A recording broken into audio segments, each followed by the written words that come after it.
Okay. Hold up. All right, give me a second. Okay, give me a minute. Give me a minute, chat. Give me a minute. Okay, hold up. Okay, there we go. Going back to that. There we go.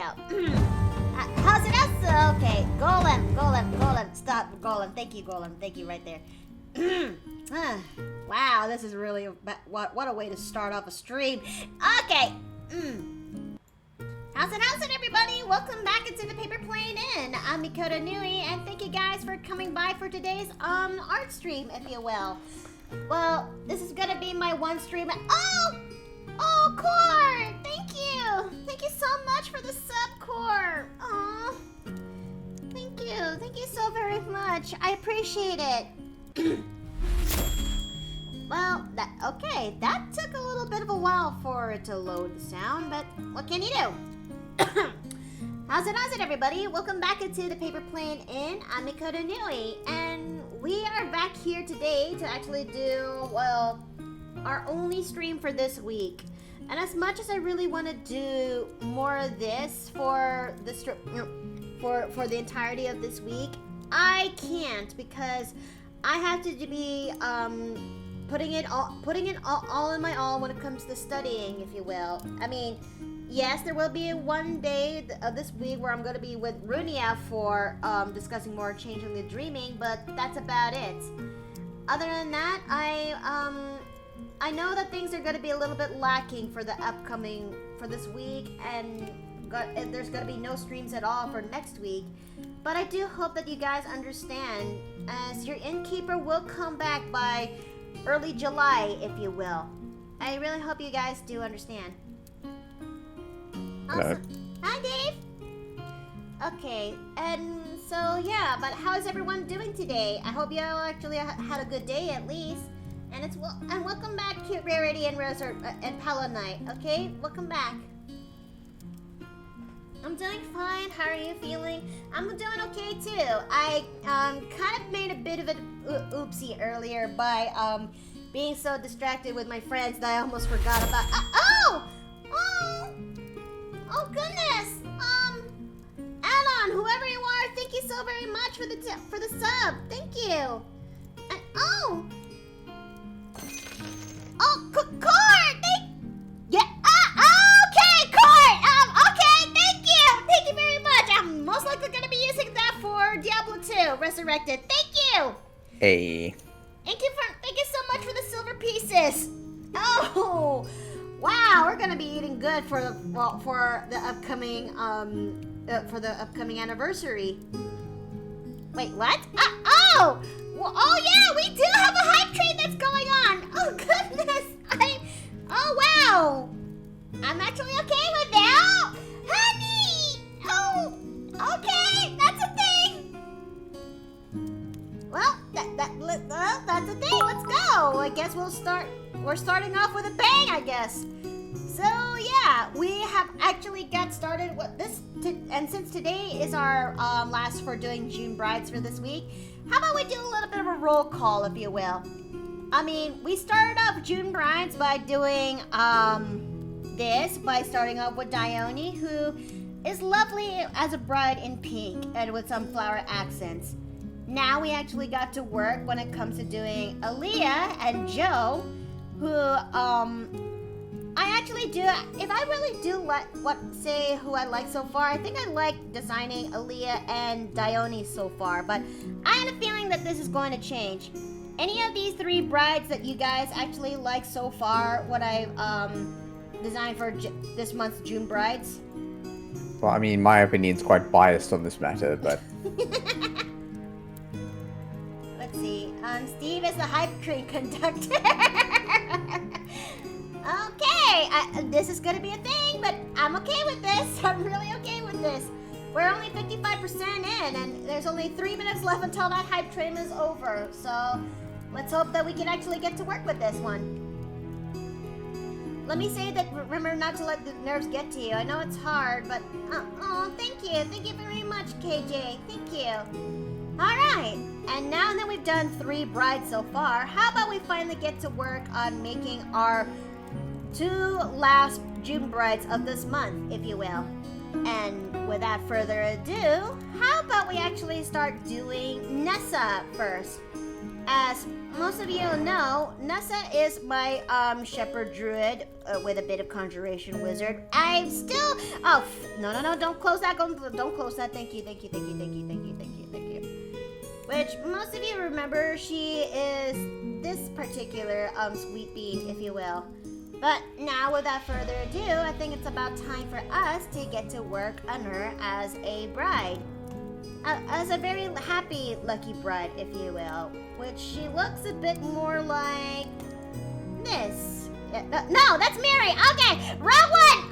Mary, you'll have to wait until you after Nessa. Sheesh. Okay. There we go. There she is. Oh, Masky! Thank you! Thank you so much for the sub! I truly appreciate it. Thank you. Alright, before I even forget even more, I'm gonna turn on my screen share in Discord so you get to see the progress in real time. Excellent. And that's Very nice start. And that's 80% into the hype train. Well, I'm okay with this. Oh, honey! Oh my god, thank you! And now, without further ado, I can't help but actually think of it more when it comes to Nessa's bride design. Maybe it's just me with the way I design her dress, but I think, maybe I'll design one with her with a ribbon sash and no ribbon sash and see how it'll go from there. I had a little bit of a trouble when it comes to designing Nessa's June bride's look, if you will, especially her wedding dress, because I'm very excited to see the remaining brides, especially Mary. Yes, indeed, Mary has actually won for this month's June brides, and to be honest, I was actually in the mood. I was actually on my way to draw this for Twitter, but I'm kind of lost track of time, if you will. And it's supposed to be Mary looking down the ring box, and the girls are just happy over there. But there's Mary over there who's just sulking in the corner, which she came dead last, unfortunately. Like, there's a lack of reception aside for a few voters who voted for Mira, which actually is a little bit disheartening. 27 seconds left until the hype train's over.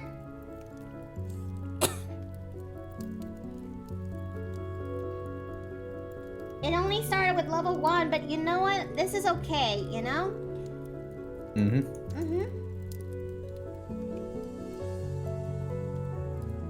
8, 7, 6, 5, 4, 3, 2, and there goes the hype train. Well, that's okay, everybody. I still deeply appreciate it, regardless. Maybe next time we'll actually get ourselves a much higher rank hype train, if you will.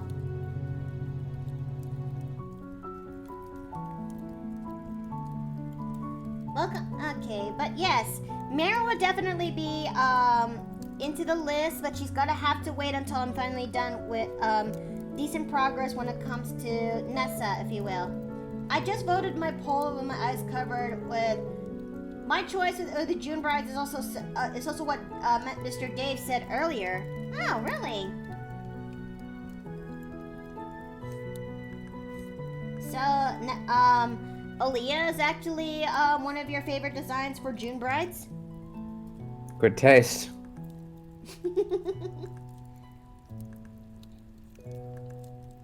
So let's see.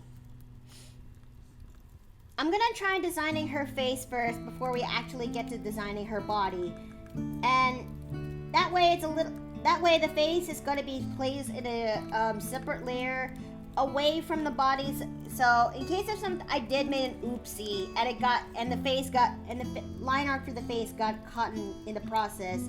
That's gonna be a lot of trouble trying to separate the layers, especially in vector layers, you know? Let's see. Mary and Violette were my choices, but I'd love to see others as brides eventually. Aww.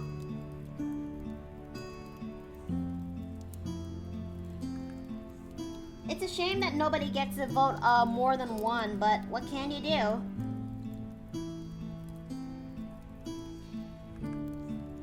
Neither one of the June brides is pretty, but I don't know. That's okay. That's okay. Once the June brides is over, I'm most likely gonna make a compilation of all the brides that I've done so far. That I've done, you know.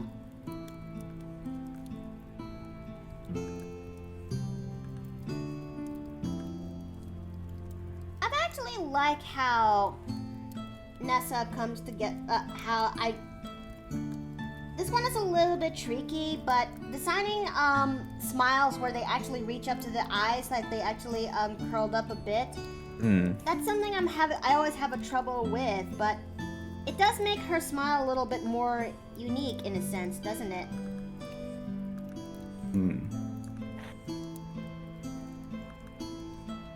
I mean, to be...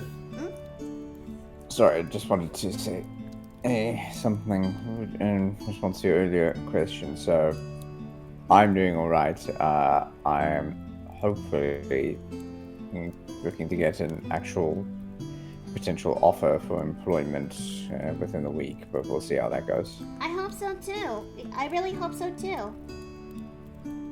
What the hell? What the hell? Oh no. Oh no. Oh, not again. Hold on. I need to save this. There we go. Yeah. Okay. My tablet was acting up a little bit, but don't worry, it's situated now. Wait, not designer Good. pencil. No. Let's see. I also want to draw my characters as brides when they're adults, since canonically they're still teenagers in the main story. Oh! Well, I will tell you this. Looking up dresses in Pinterest can actually help serve a well of references and materials in order to make your brides. I know I have when it comes to my June Brides project, but I will tell you this: you will get the one downside is that you will get a bit paralyzed by choice. It's only a matter of figuring out what style of dress suits well for your characters, if you will, because going back into Dione and Aaliyah's choice of wedding dresses, they pretty much suit well when it comes to the elegant, in an elegant, sleek type of dress that also complements their body type, especially when their dress is a little bit in the mermaid style skirt dress, if you will.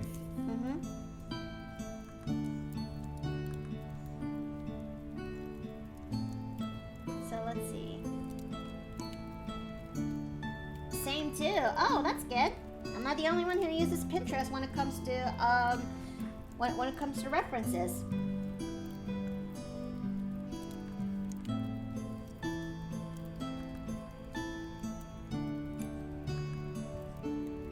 Okay, it's the smile. I think as of late, I've noticed something that I'm having a little bit difficulty trying to pull off. It's the smiles like this kind of fashion, if you will. Yeah, facial expressions, especially around that episode, something that they're a bit difficult to pull off. Okay, I guess this will have to do.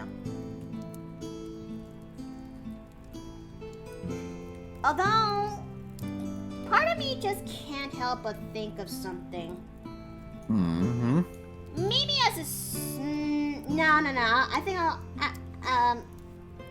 maybe as a sequel of sorts. I can't help but actually think of making another poll, if you will. Yeah, do tell. Let's see. When it comes to swimsuit month, that'll be for the upcoming drawing month for next month over. Maybe I should actually make a poll on who shall be drawn into swimsuits, if you will. Oh. I?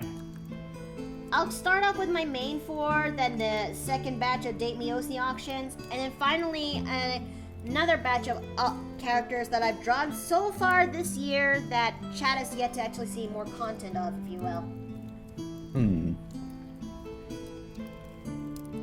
Let's see. Oh, absolutely. I've already got some ideas and concept on which ones fit per girl. Tanya's more modest and more old-fashioned.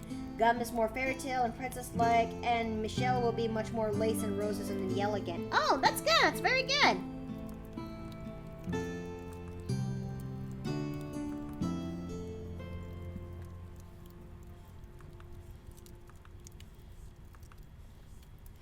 I don't know what kind of wedding dress style is Nessa's, come to think about it. Maybe it's a little bit more fairy tale-ish? That would make sense. I mean, to be fair, Nessa is one of the building blocks that made Nessa is that I took notes of Snow White when it comes to designing her. Mm-hmm. It's a happy coincidence, but a coincidence I'm okay with. Hey. Are you? I'm kind of noticing, but are you okay?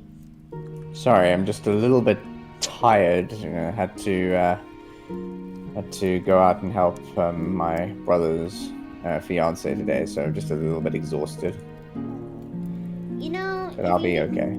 Are you sure about that? Cause if you want to have some rest, I wouldn't mind I wouldn't mind, you know. Trust me, I would much rather be here, friend. One of my favorite dresses for my character, Marina, since her wedding dress is inspired by butterflies. Oh, okay. I think there are wedding dresses out there that does incorporate butterfly patterns in terms of their the sleeves and dress and bunch. And then there's also putting butterfly shaped fabric onto the dress itself. Kind of similar to that one dress from the 2015 Cinderella movie, if you will.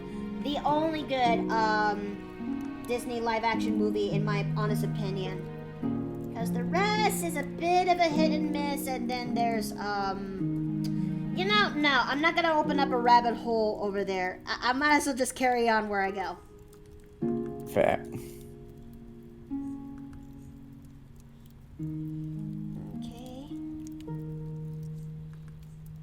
But I really am liking how, I managed to make this dress for, this version of Nessa being really happy as a bride, if you will. Because Nessa's backstory, how should I actually put this, is kind of, sad in the best way I could actually describe it. Messed up in completely fucked up in the worst way to describe it. In the worst way to describe her story, it'll be completely fucked up. The best way to actually describe her story will be heartbreakingly sad. So designing Nessa into this as a bride, this is pretty much Ness that she actually got the happy ending that she deserves. Hello. Oh, hey Casey. Wait, where are Hello. Hello, you two. you? Okay, there you are. Your doll finally loaded in. I see. Hey. How have you guys been? We're doing all right. I just got started with drawing the June brides for Nessa, and eventually Mary would follow suit afterwards. Which one was she again? Mary is this one. So, she is my half-elf alchemist, which she is this one right here. I'm dropping her here into... Oh, that's right. Yep. You've just made, like, so many OCs that I sometimes struggle with keeping track of them, but, hey. I think I should actually make a compilation folder of all of my OCs that I've made so far for everyone to keep track of. That would be ideal. Mm-hmm. That or just upload them into That or I should just find time to actually go back to my Newgrounds and upload them there. Yeah, that could work as well. But how are you? I've been doing alright. I've, I've applied to take the written driver's test next. Well, it's like 9 days from now, basically, and that would be next Thursday. I hope you. So, Oh, sorry. huh? Sorry. No, you first. You first. No. I interrupted. You continue. I was just going to say that, like, I'm definitely gonna be devoting time to studying for that.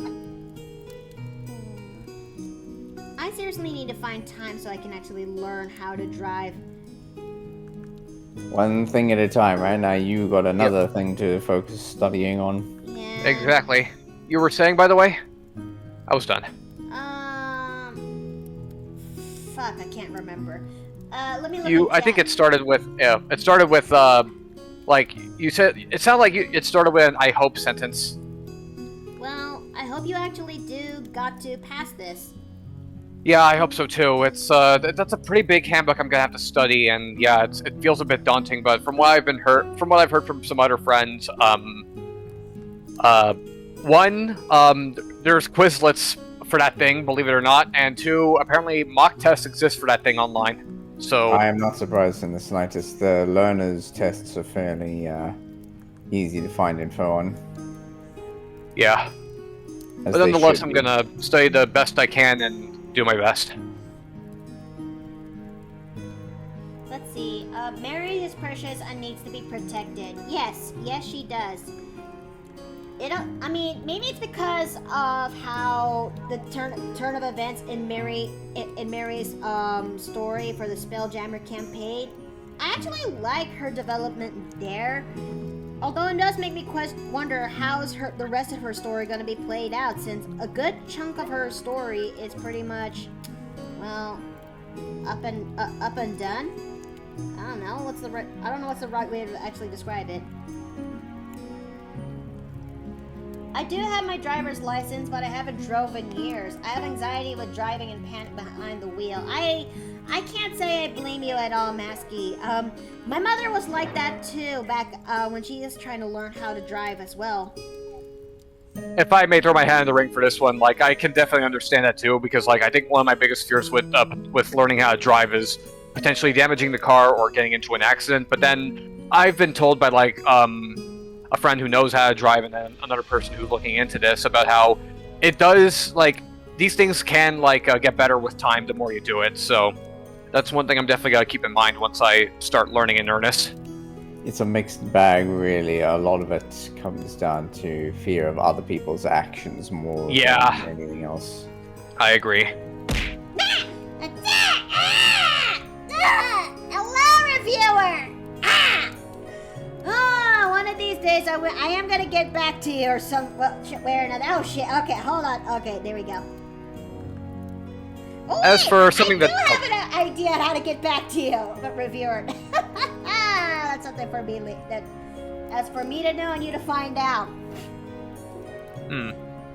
I was just going to say that... Yeah, I was just going to say that, like, on a subject of on a much less stressful real-life subject, my pet budgies have lately, they've been going up to me again and nibbling my face. They haven't done that in a hot minute, so it's been a nice feeling.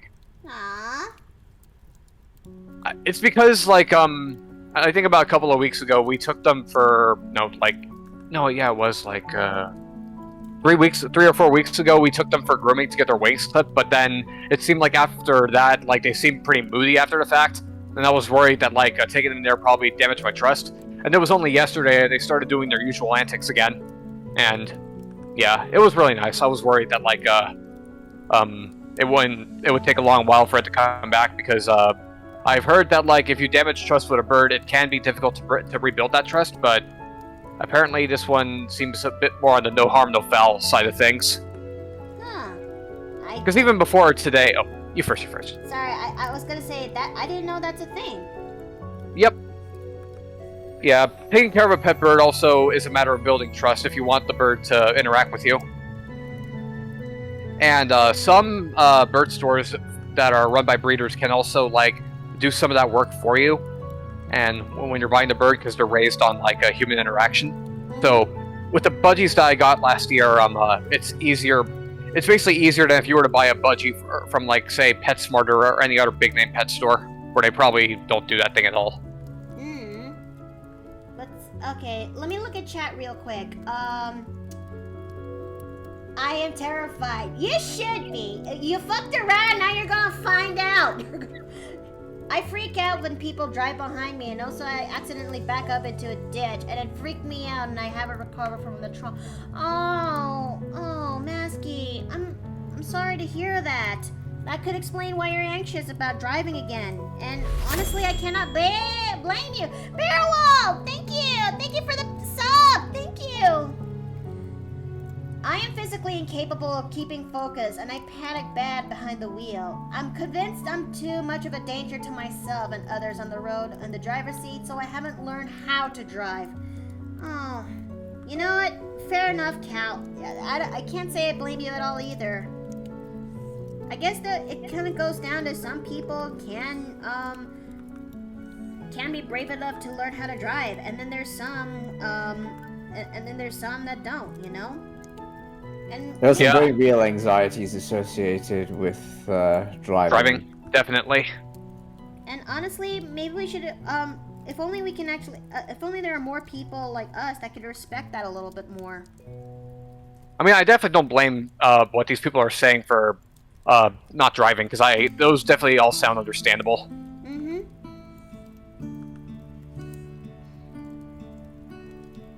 Okay. Whew. Let me have a little bit of a hot minute to actually quench my thirst. My mouth just feels a little bit dry. Same here. I think. Speaking of water, sorry, you go. I was just going to say if you've ever heard of a hydro flask.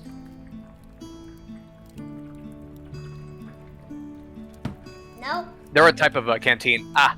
Because like they're basically insulated and they cost a bit, but I would say they're worth the money as someone who's taken them with me to like places where I've had to walk around a ton, because you're not really strapped for looking for buying water as much. And if you go to a hotel with one of those things, then their ice dispensers basically allow you to turn them into a fridge in a bottle, which is really nice.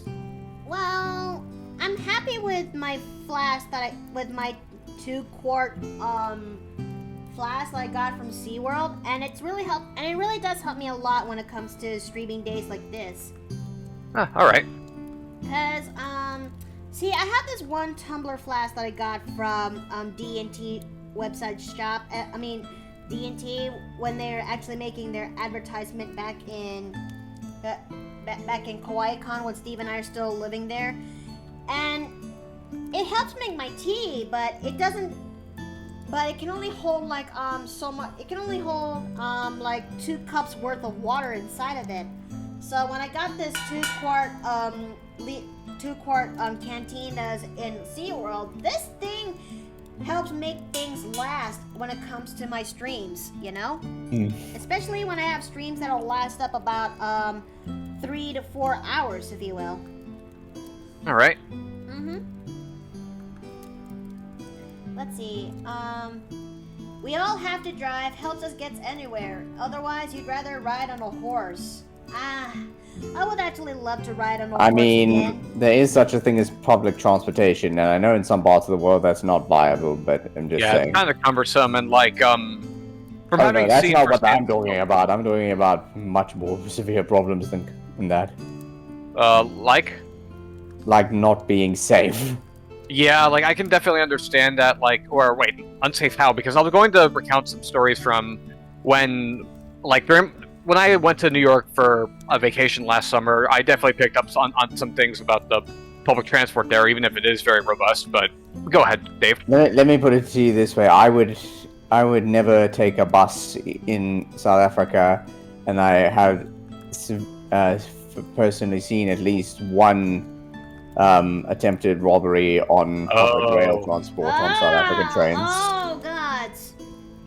Yeah. That definitely makes sense given where you're from. Yeah, but by comparison, suddenly being in Ontario, where they have the GO public transport system, it's such an amazing difference actually having a reliable transport network that you could safely use. Wait, Ontario? Ontario. Canada. Yeah, Ontario. It's a province in Canada. Yeah, I think the same could be said for public transport in most better developed places, but like I've still heard of shit happening in some places, but I'm pretty sure it has to be less common than back when you saw in South Africa. Yes, but that's because what happens in South Africa isn't just restricted to the public transport system. Masky said that her dad is from Ontario. Let's see. But yeah, you're not wrong. Also, let me go and look at chat too real quick. Let's see. This talk of cars is reminding me of my time my brother rammed into a small pile of bricks. There was no hurt. Oh no. No one hurt, only a tiny dent from the front bumper, and lots of laughs out of the incident. Ah, yes. This reminds me of one of my mother's exes used to own a bed and breakfast but it had a parking space that was up a vertical drive where I would have to park because there wasn't any other space to park. The problem is that in order to get to the driving space, you would have to drive up this vertical ramp and then turn right while you were at like a 30-degree angle up. Wait, hold up. I'm trying to visualize the image right now. Okay? So something similar to this. 1 second, let me have a look. Like, yeah, the cars had to go it was steeper than that. much steeper? So, something like this? Yes, except now on top of that, you're trying to climb up that and do a right turn. Oh dear. And so one day I inevitably misjudged the sharpness of the right turn, and I end up putting the hubcap into one of the steps in front of the door that's right in front of said parking space. So thankfully it was only resulted in a shattered tile, but that's probably one of the more problematic situations I've had. I mean, I've had more difficult situations to deal with. I'm specifically thinking back to the University of Cape Town, but I never had any accidents at UCT's parking. Because what happens when you combine university students who are running late for lectures and not enough parking spaces? Oh no. That sounds like hell. Oh no. Now combine it with a vertical climb in order to reverse out, because somebody's coming out of the one-way road, which people have now decided they're going to park on because they are running late, meaning that you have no margin for error, and you now need to reverse uphill in order to get out of their way. That's a recipe of disaster. And yet somehow I never once fucked it up. Well, Damn. holy shit. I think Chad is also astonished too. You'd be amazed what you can do with sheer determination and enough repeated experience. Especially in your younger years. Yep. And this is the thing in Ontario, right? No, this is South Africa I'm talking about. Oh, University of I Cape see. Town, as I said. I misheard you. I'm sorry about that. No, you're good. You're good. I was just going to say that, like, part of the motivation for me learning how to drive, despite any fears I may have about it, is that, like, going anywhere at a moment's notice is really nice, especially when public transport is kind of cumbersome. And except if you're going like into like downtown LA or something, because there is like this public transport station with a parking lot, and I find that like probably walking in a place like downtown LA is a lot more viable to driving in there, because you don't have to worry about paying for one of those paid parking lots. And yeah, that's one situation where I find public transportation viable, but in all other circumstances, I think being able to be the master of your own driving to go from point A to point B, it absolutely gives you it feels more like it has a big freedom, payoff. which is nice. But, Yeah. yeah, on the other hand, it then comes with all the other responsibilities associated with having a car, which means like keeping up a driver's license, a motor vehicle license, keeping the car fueled, making sure that the car is maintained. Yeah. And I was just going to say it, like, I think the one city, and I can definitely say this as someone who's been there, where it's definitely not worth getting a rental car for, is if you ever visit NYC, because the public transport system there is extremely robust. Okay, let me take a look at chat real quick. Cal says that that's a lot of power to you, Dave. And Lord Blood says lived in a college town. It was up to a large hill with a steep road before they closed the back of it where there's a lot of accidents, and some forgot to slow down from the highway. Oh no. Ooh. Yeah, that's unfortunately common. People don't think to slow down, and if the roads are not designed with that in mind, then you are reliant on everybody doing that. So when one person doesn't do that, then problems happen. That sounds like a scary place to be in. I can only imagine. Okay, so let's see. I think this bride is starting to look pretty good, but I'm gonna use brushes when it comes to designing the roses that I put into the sketch. It saves time much better that way. I mean, as much as some people would like to hand draw their roses, I don't know. I want to save my wrist a little bit longer. So, they'll have to go for the brush method for this one. It's not the first time I've actually done it, but as the old adage kind of goes, work smarter, not harder.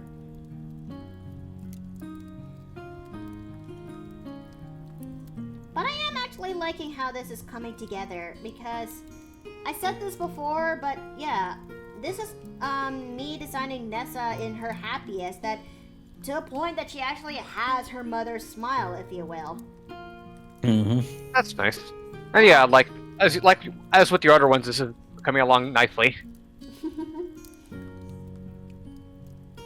I mean, I actually drew it there when it comes to Allie's June bride pic. I don't know if you guys noticed, but I did make her eyes crinkle a little bit when it comes to her smile, because that's Allie's real smile, if you will.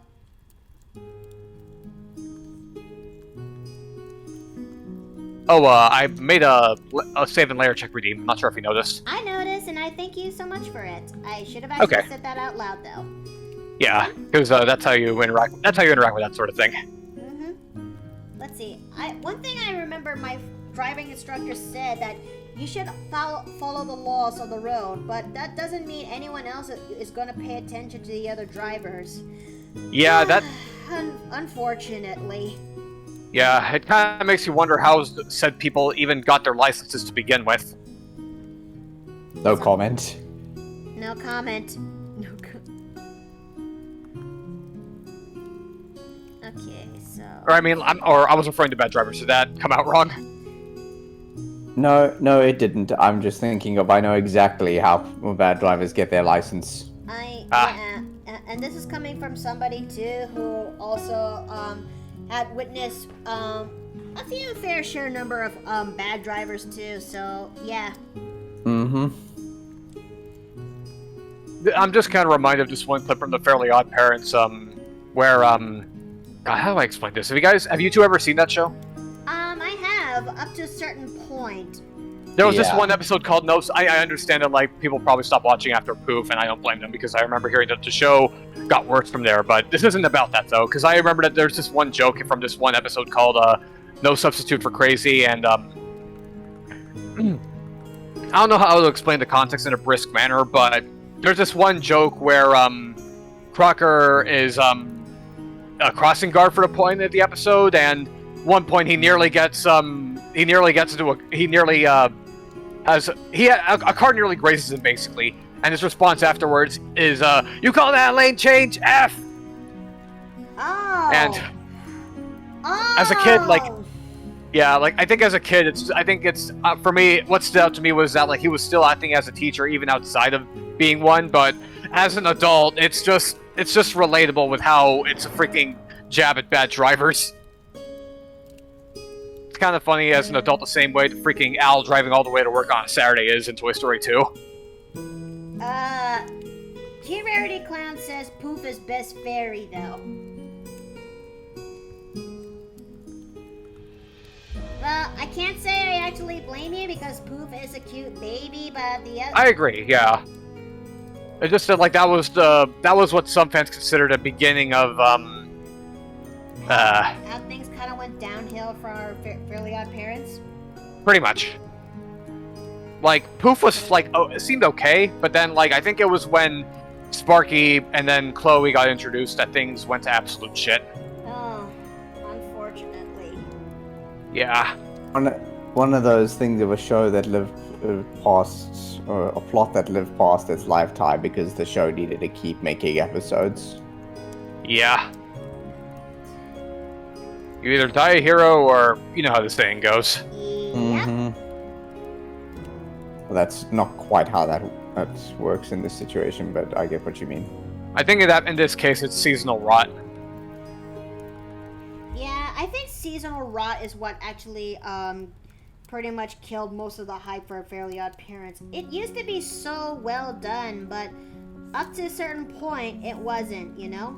And Well, I mean, kind of, from what I remember, once the secret got out, at that point, like, that might as well have just been the finale at that point, because, like, what else are you going to do with the show at that point? You've explored practically everything, all the strange adventures and the closing plots.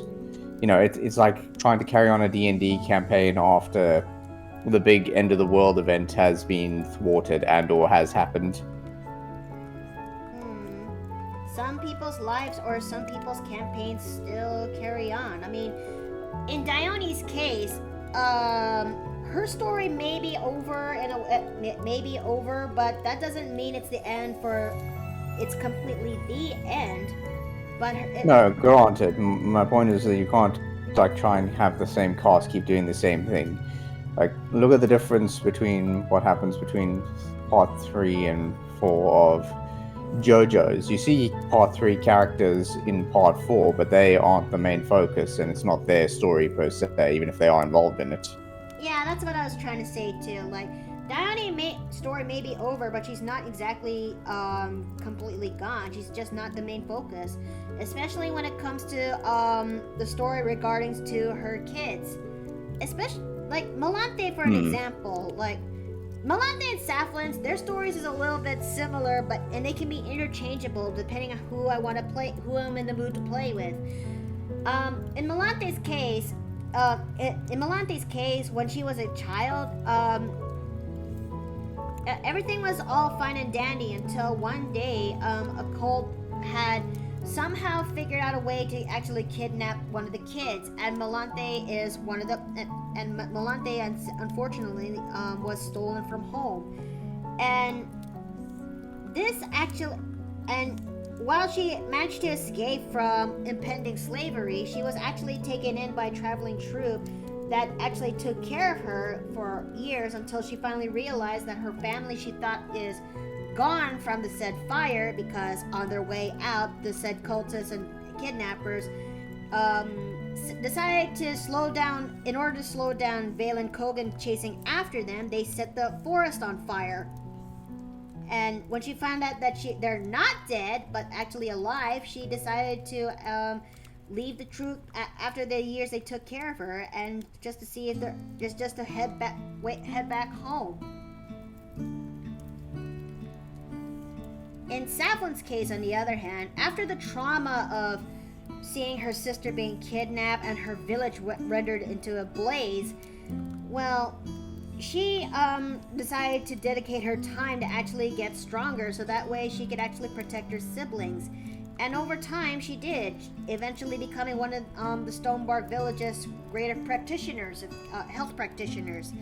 Then she heard one day that of this traveling troupe that is in lands far beyond, and she saw a poster, and one of them is eerily familiar, and she discovered it's Melante. So she decided to actually leave home just so she can actually find a way to get her sister back. Thoughts? I like it. Seems pretty well thought out. Oh yeah, and Oh, no, you go. Sorry. I was just going to follow up on Dave's analogy, so I figured maybe it's best you finish up first. Oh, and there's still some work I need to plot out when it comes to more other kids. Thalia, that's something I need to that's something Steve needs to be here so he can actually explain proper. but one thing I actually like to play as one day is Zora, if you will, who is the last of the children and who comes from Kogan's side, and her plot point is actually pretty relatable in the most painful way possible. She has to figure out how to erase her student debt. Oh, oof. Yep. Oh no. Yep. Like, the girl had recently graduated from a really good academy where she became a talented wizard. But she did not realize the cost that came with it. Like, a 10,000 platinum coin cost. And she's trying to figure out a way to actually how to get rid of that student debt.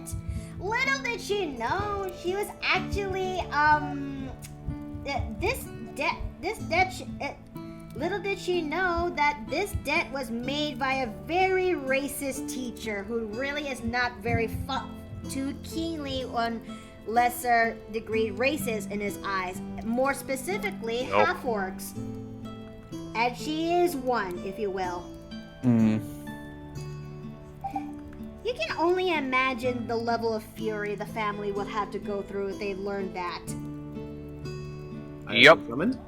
What? Hello, Steve. Hello, Jen. Papa! Yep.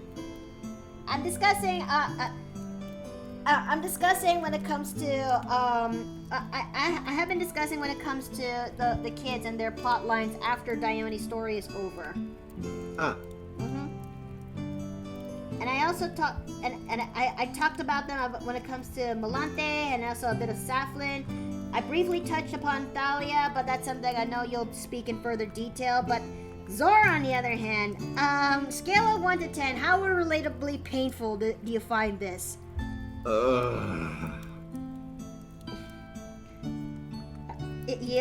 good over there? You get over there? No, that's true. The student debt stuff? Mm-hmm. Yeah, that's why I'm gonna try and stay away from loans as much as I can once I start university later this fall. Oh, Bearwell just did a redeem. Give Steve his seat. Okay. Chat has spoken. I'm okay with this. There you go. No shit, you are. Yeah. Let's see. After exams, I'm down to DM the Isekai Witchlight idea that is brought up in court. Oh, you're really gonna do Wait, what? Bearwell, Wait, who? are you really gonna pull? I'm down with this. I'm okay with this. I want to play as Isekai Nessa. what now? Okay. Context idea. Hold on. Let me drink first, and then I'll explain.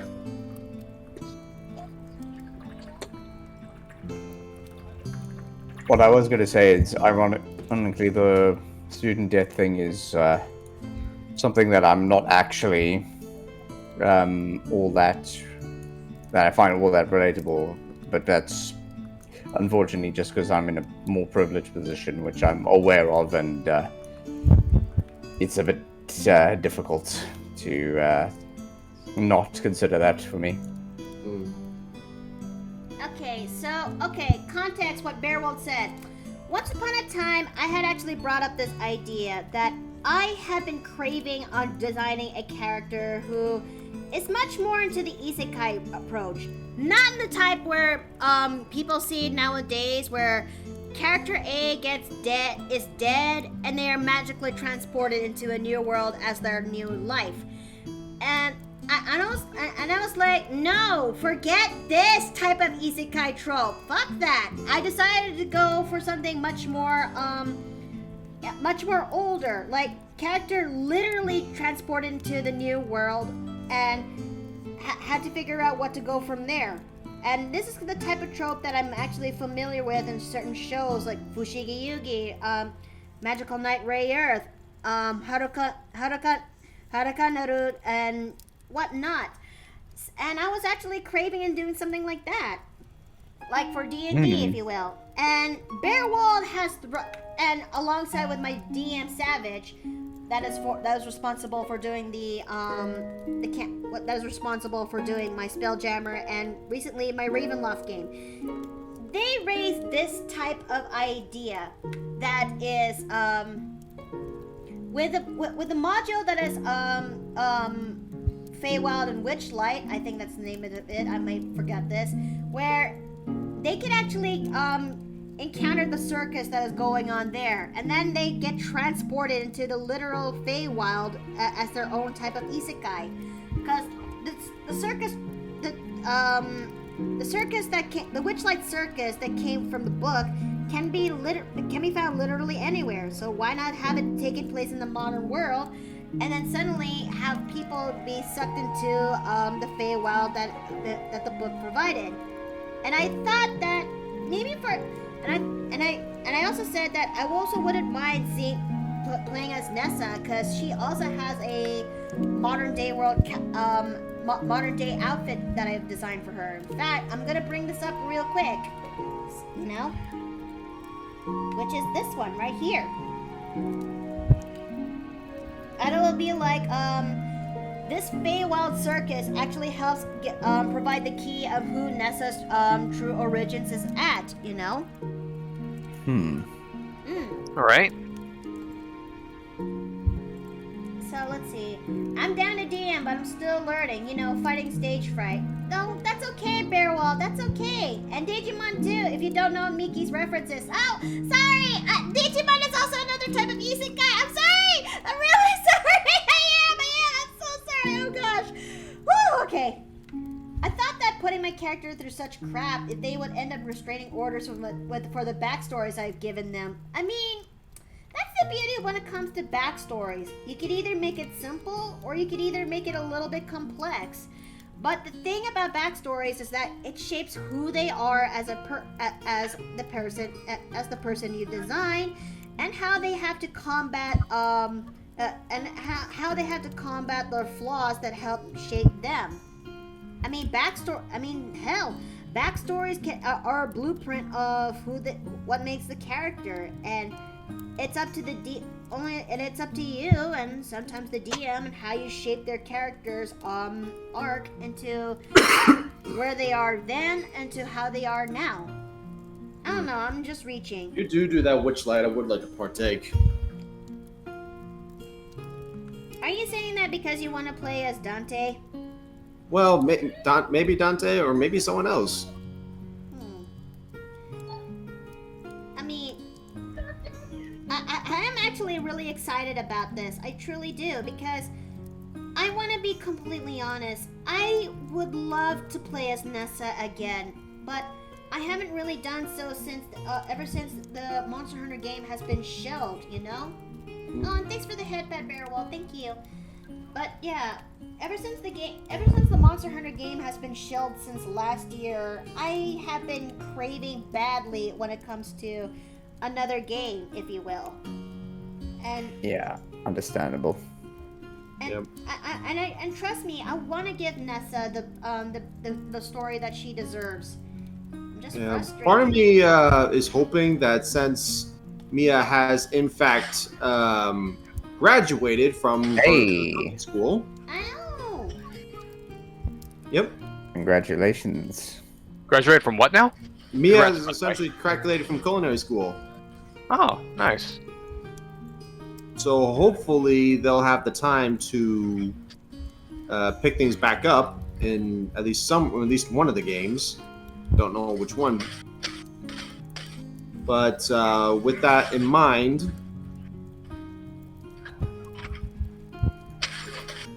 for context, chat, Mia is one of our dear friends, and she is the one who is responsible for the Monster Hunter D&D game that I mentioned. Yep. I see. And at least until they get a job, I'm assuming at some sort of restaurant, they hopefully will be able to pick things up in that regard. Because I know once they get a job in a kitchen somewhere, things are gonna get nuts.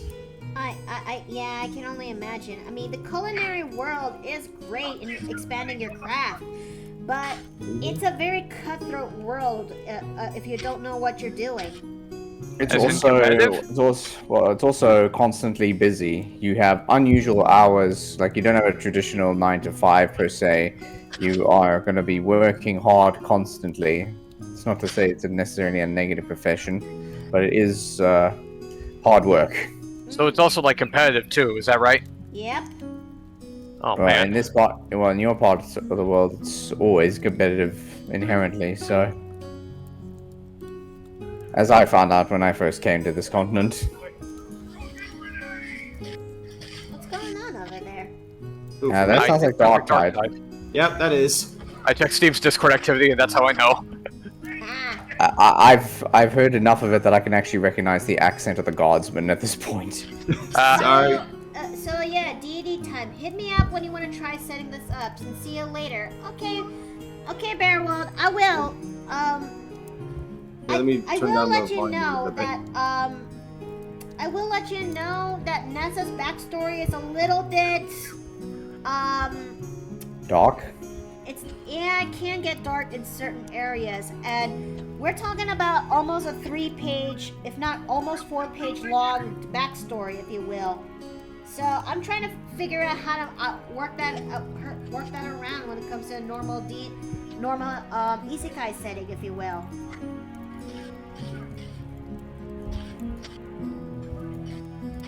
So to follow up on your brief analogy regarding characters and them having a presence even after the story is over, Dave.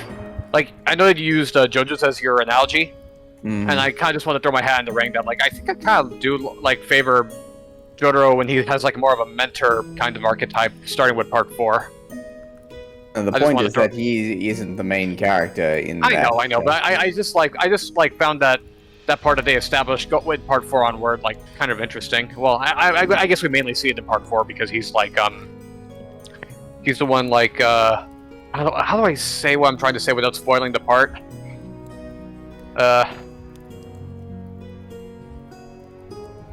Well, do you know where I'm getting? I'm trying. What do you like? I have a vague idea of what you mean. Yeah. Yeah. Let's see. Miki, what the heck have you done to poor Nessa? It's a long It's story. a long, sad story, if you will. And some of it, and some of the content of that said backstory is pretty much DM exclusive. Like I cannot really go through the whole thing without any other people who are non-DMs listening. Mm-hmm. Spoilers. Besides. Yep. But I could try my best to make it a brief version of Nessa's story. But I'm gonna try my best to make sure it's a little bit spoiler free. In order for me to still sell Nessa out, because not sell Nessa out, sell her story out. I cannot English. Because yes, there are points in Nessa's story that does include DM related material that is reserved strictly for the DM's ears to listen. Other than that, I could try, but chat, are you actually okay with this too? Yep. Are you okay being spoiled? Are you okay with hearing Nessa's story once again? Maybe I have explained it before, but I wouldn't mind going that road again. I don't mind either way. If you're wondering about me.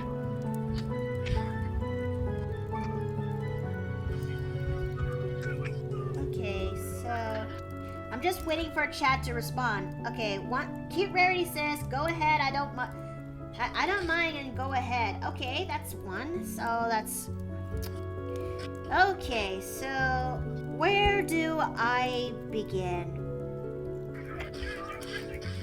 Well, Nessa's story starts off as a happy one, if you will.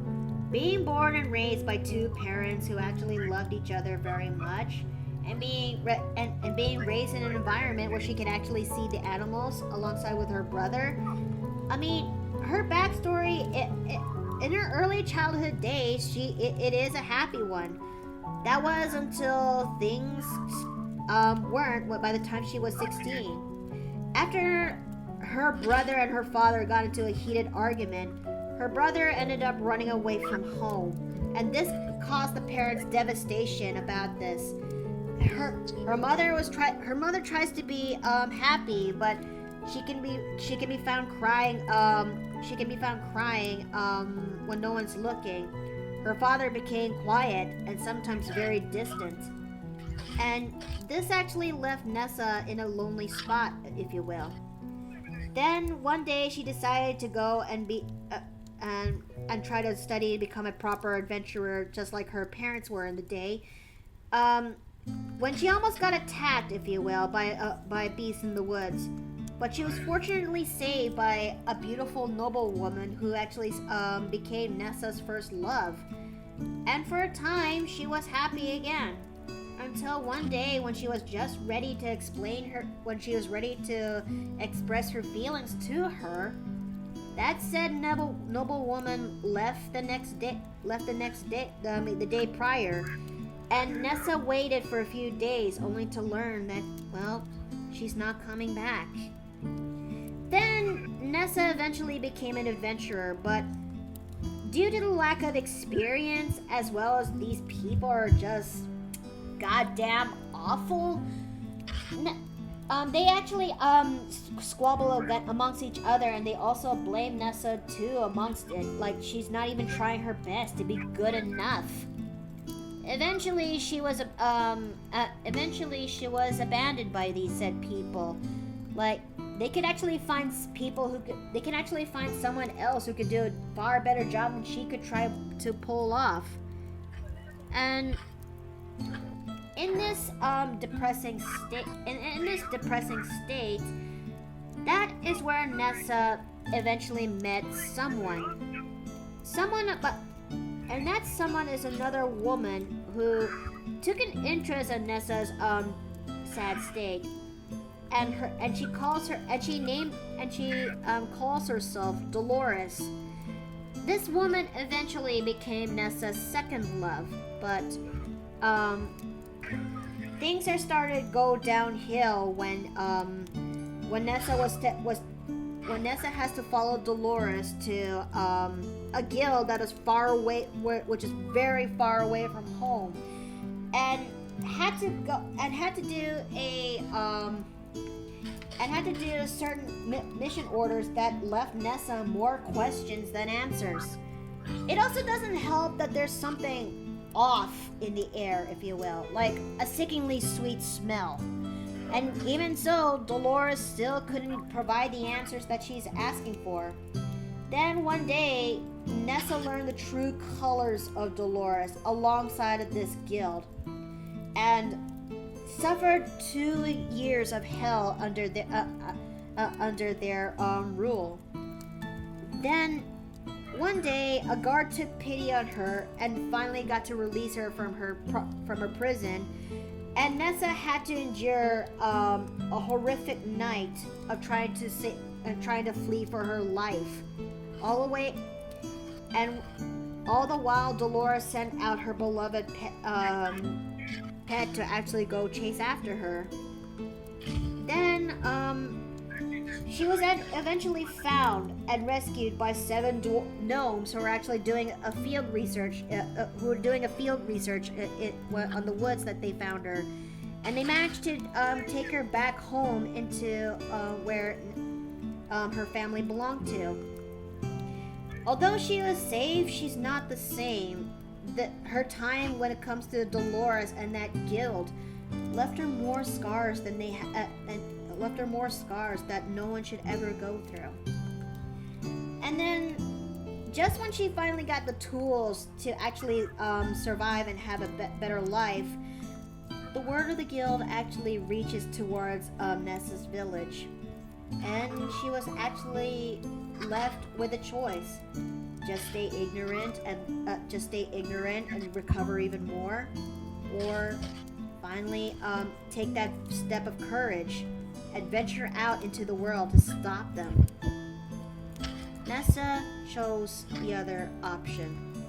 She can't She will not stand what this guild is going to be doing. Even though she's scarred, she's going to try her best to stop them.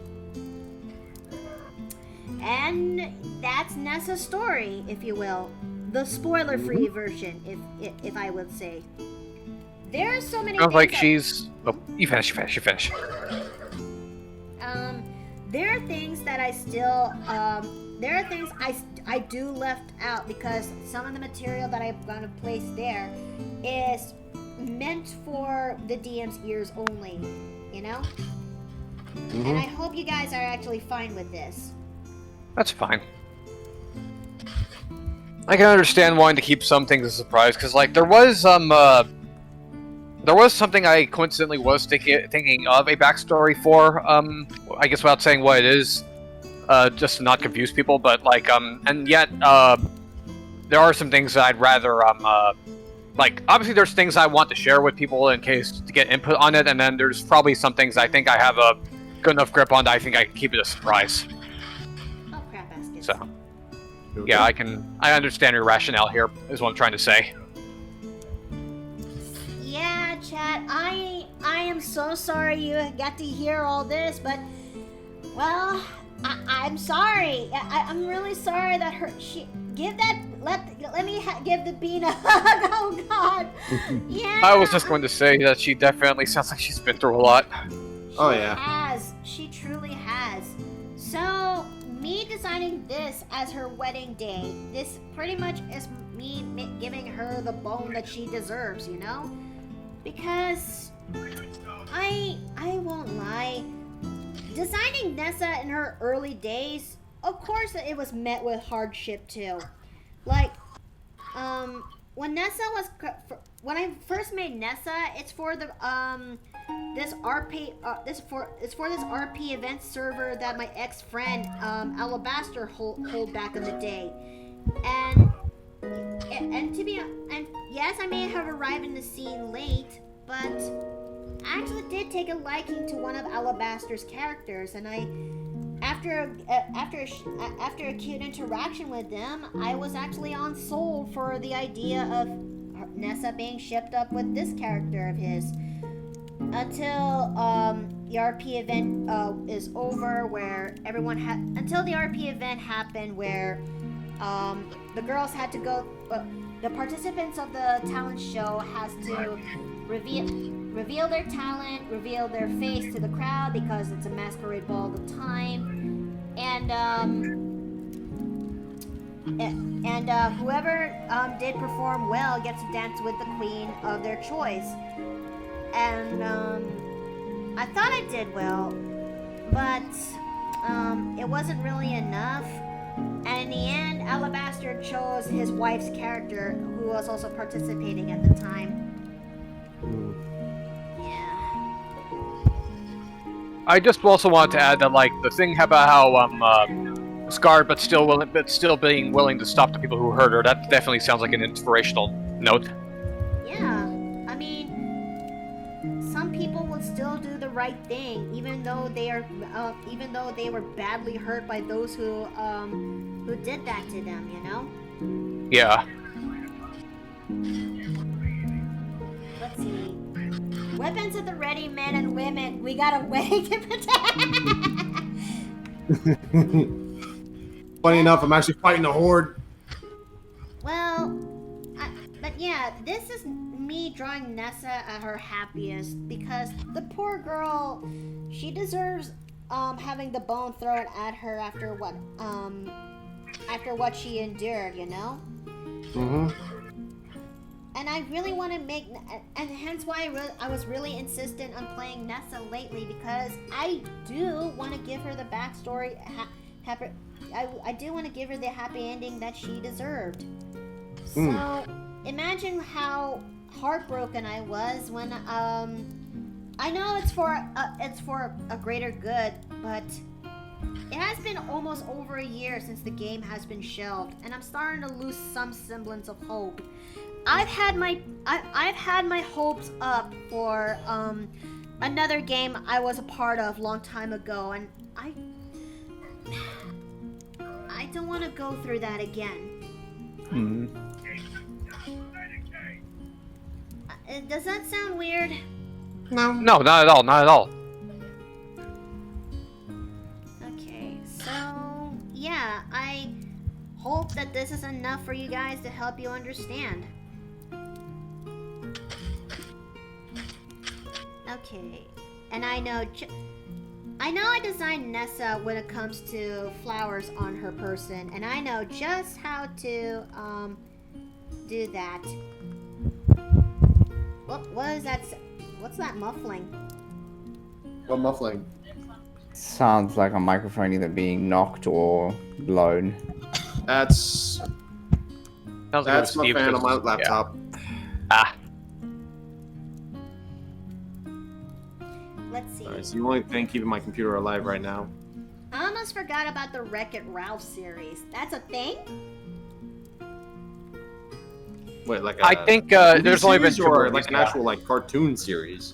No, I don't think there ever was a cartoon series. It's only been like 2 movies, and I wasn't particularly fond of the second one, to say the least. I don't know if you've ever seen it, but I'll keep it. Huh? There's no sequels in this. There's no Wreck-It Ralph sequel. What are you talking about, Casey? So I see you have to say you probably have similar thoughts to mine then. Ooh! Let's see. But yeah, like Oh, sorry. Now you go. I was just pondering how to design Nessa's flowers, if you will. okay. I was just going to say how Wreck-It Ralph came into the picture here was like me, like you were in the middle of talking when I typed this in the chat, but like the whole thing about protecting a wedding just reminds me of a certain gag towards the end of the first movie. Mm-hmm. And yeah, that's pretty much how, and like yeah. Thought it was like it kind of reminded me of that a little bit. I will say this: whoever is Nessa's going to be significant other for the wedding, they are the luckiest SOB known to man when this happens. I mean, considering that this OC auction pictures, I wouldn't blame them.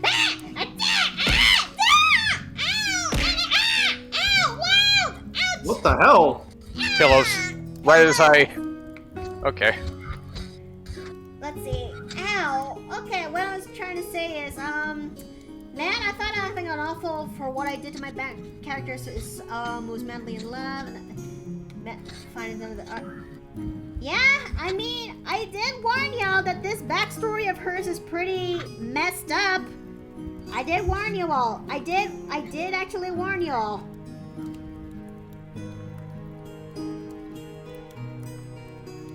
Let's see. I think I'll just use these for Nessa's roses.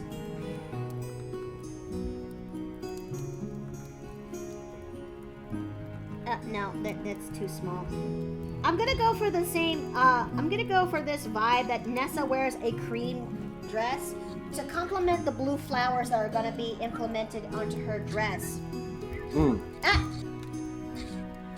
Hold on a second. I need to get myself some water again. I'm particularly more thirstier than I have been. That makes sense given the extreme temperatures in your part of the world. Mm-hmm. And with that, I am sorry, fellas. I'm going into the tunnel. Oh boy. Oh, okay.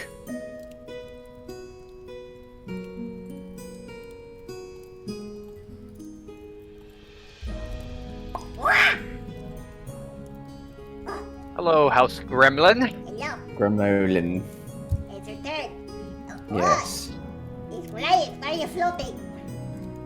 Floofing? Why are you floating? Floating. Whoa. Put your No, wings. I choose to. No, I refuse to let you defy gravity. You're going in jail. Wait. Hey, why you're not ready? Oh, thanks for hitting. Oh, thanks for hitting. Black Couch Gremlin is busy making her pizza. Wait, as in, you mean this how I make my own pizza? I just roll over like this. Right? This is how I do the This is how me making my own pizzas. Okay, there I go. I'm finished now. No, Gremlin, you are not supposed to be the rolling pin. No. Okay, hold on. Before I actually forgot, there's still a commercial break. I need to go put timer on. Okay, there we go. Okay, oh, there we go. Here we go. Some are like that, but no. Okay. But I thought people actually don't like my house gremlin tendencies. You're lucky you're endearing. Ah. Does that mean house? Okay. Okay, house gremlin did not do anything crazy while you're actually at it. Lovely dress. Oh, thank you. Wasn't easy using these colors again, but Innkeeper insists that these colors had to do for blue. You know? Even though I tell Innkeeper this might be a bad idea, but Innkeeper insists. And I cannot change my Wizard! Help her change her mind! Are you sure this blue is okay? Let me see.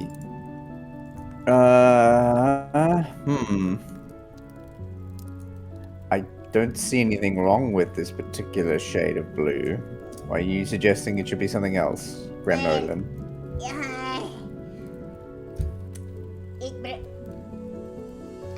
You know, I think I'll explain later. Explain, Gremlin. Does alabaster sound familiar to you? Yes. Oh. This about him. Are you suggesting that... do you have a better choice of color then?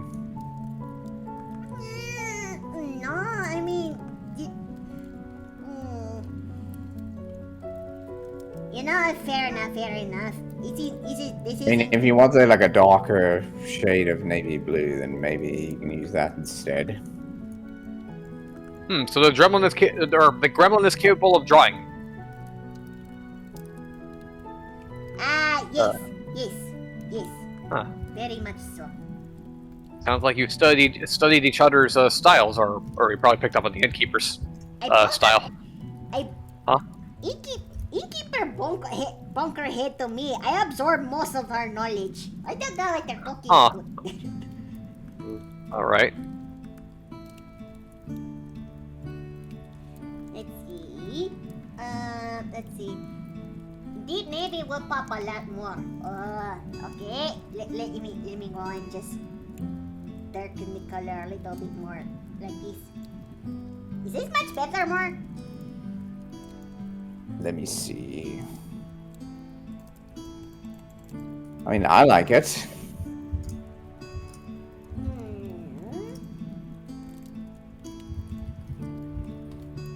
I think this looks fine. Let's see.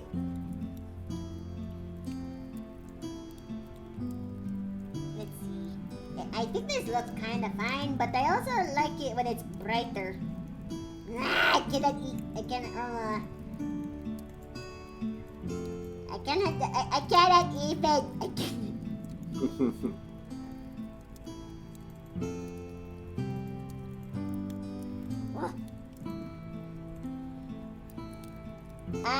I just remembered something. Wizard, Yes. I teleported soup. What? How much? What?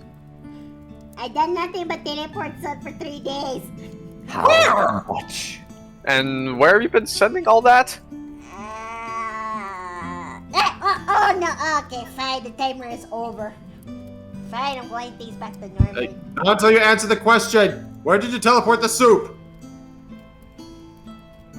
I put him in melee corner. What? Belly corner? I don't get it. Me neither.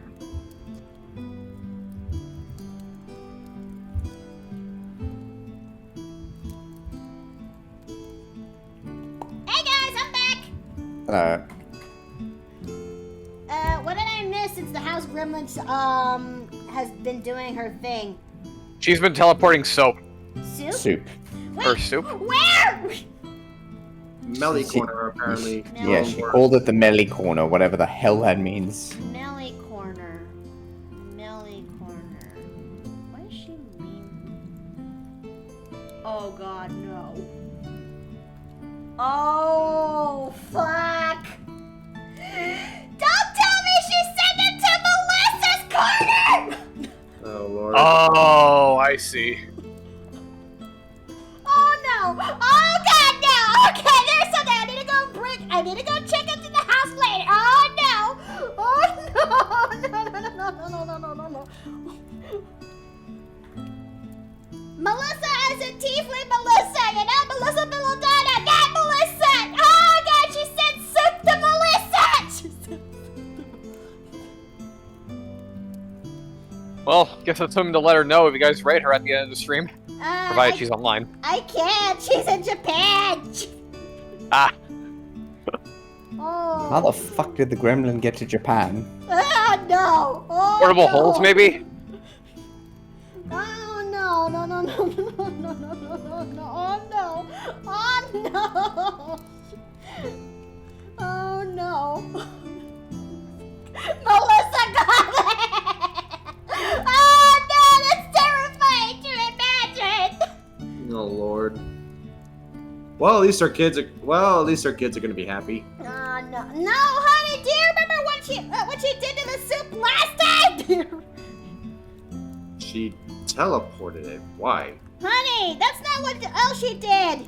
She also spat the soup, remember? Oh, yeah. Oh no, there's a good chance she's gonna end up being gremlified. She technically already has one gremlin aside. She's just in more control of it. Okay, let me put these into a color master. Tainted soup. Yep. Let's see. Let me turn this on so I can actually see the flower petals. I think that. Well, I'm gonna. Oh, Sorry, you go. I was just going to say I'll be taking my leave because I'm gonna go study more for the driving test that's coming up. All right, All right. you take care now. Thank you. See you, everyone. Take care. See ya. Oh no! Oh no! No! I sure hope this doesn't come back to bite me in the ass.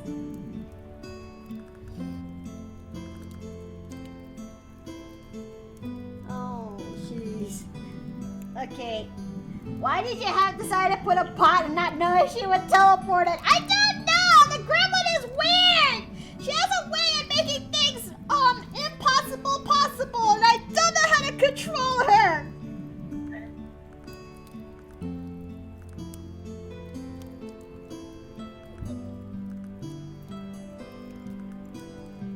Oh, but I'm really hoping that Millie doesn't come back and wrangle me for this. I really hope. Oh, no.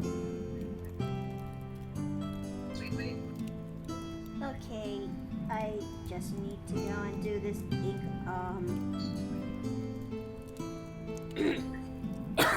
okay. Oh, that did not go well. Okay.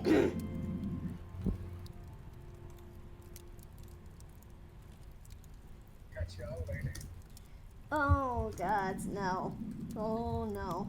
Okay,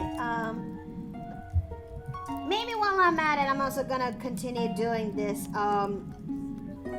colored here, and then we'll go straight to doing Mary's, if you will. We're almost done with we're almost done when it comes to, Nessa's colors, so afterwards, we're gonna go straight to doing, Mary's.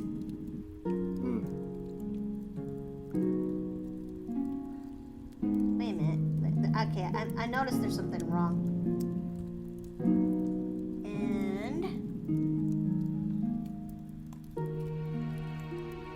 oh, that looks much nicer, having a colored line art for her dress.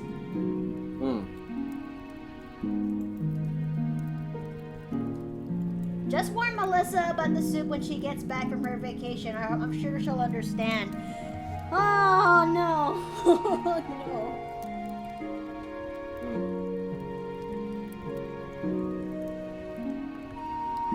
Wait a minute. I need to turn this off so I can actually access the ink liner from here. But you know, looking at Nessa's wedding dress as I progress, this does kind of brings me back on how I actually designed Nessa's ball dress for the RP event. And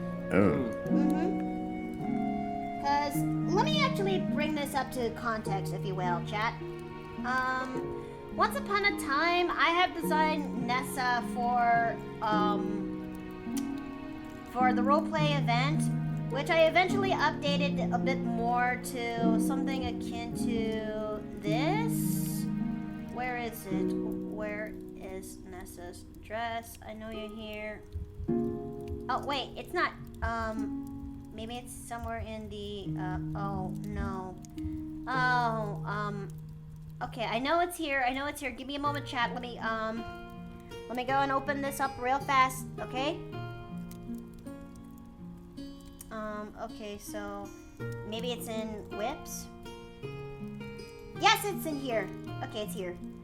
Once upon a time, I drew Nessa in this, which is kind of, which to me, it's for the roleplay event that's happening at the time. I mean, this is an updated version in my current art style, but it's around this time that made me realize that, man, yellow really does suit her. It really does suit her the best. So I decided to give Nessa the color yellow to codify her ever since. And in a way, it kind of reminds me a little bit on Belle's dress from Beauty and the Beast. I mean, to be fair, Nessa is has basic elemental fairy tale elements into her, Snow White being one of them.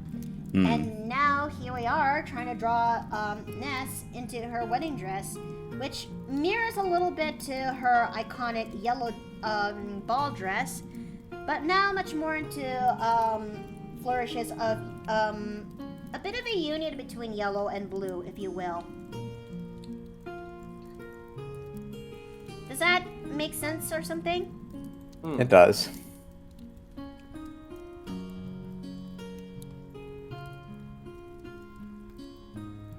Okay, so we're gonna go and do that. She will have a similar blossom in her hair, just like how her mother distinguishes hers long ago. Just a thought, if all the June brides married their SOs in the same ceremony, there'll be a baby boom in March. I mean, yeah. Except probably in Dione's case, given her, how do I put this? Her propensity for putting out kids. I mean, you're not completely wrong. Dione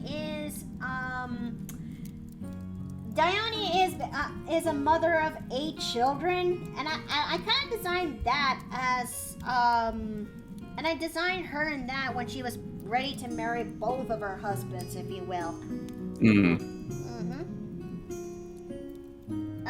Must have been one hell of a wedding night. Oh yeah. Oh, I cannot. Oh yeah. Oh it is. Much to Valen and Kogan's dismay. Get a cleric in here. Pretty much. And yes, Both of them Dione. needed medics. Yes, Dione is a mother of 8 children. Sure, one of them is adopted, but that doesn't stop her from producing more. In fact, she always wanted to have a big family, much to Kogan and Valen's slight dismay. It's only slight. Only slight, because they do love their wife, you know? However, that doesn't stop them from worrying when Dione goes through blooming. Yeah. One more kid and she have herself a baseball team.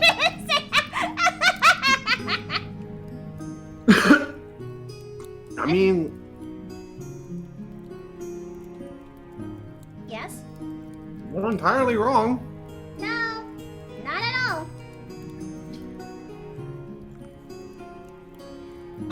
Although I have a feeling that she'll only start producing kids once she marries her third husband later down in the years, you know? But again, such an event like that will only take place years and years later down, after Kogan and Valen's passing, if you will. And that's a story on itself that's tear-jerking on itself, and I don't want to indulge into that yet. Okay, so let's see. Alright, I think it's now time for us to start designing the flowers that is on her bouquet. Okay, let's see. Knowing this, I'm gonna have this as a union of yellow and blue colors for her bouquet. Hmm. Let's see. Forget-me-nots?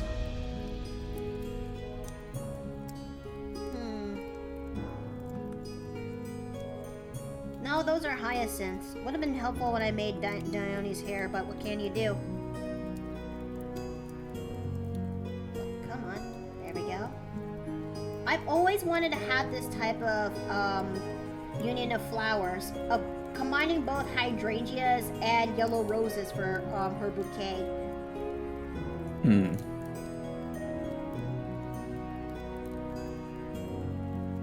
Let's see. I don't think Twitch didn't get the question in. Probably for the best. And thanks for the save and layer check. I'm gonna go do that right now. Okay.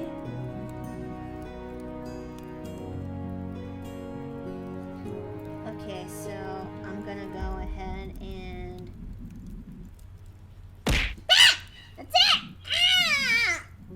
You okay? Welcome back, D-Serpentine! Ow! So, let's go ahead and darken the blue a little bit.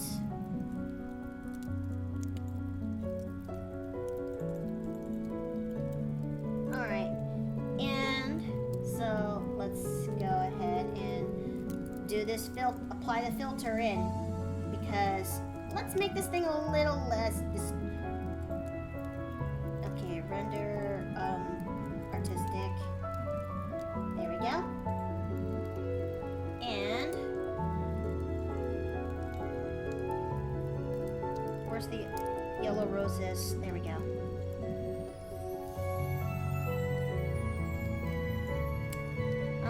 Let's see. No, not that color, not that color, not that color, not that color. Okay, that's now that's opposites. Okay, let's go try this out. Okay, maybe that kind of yellow does not.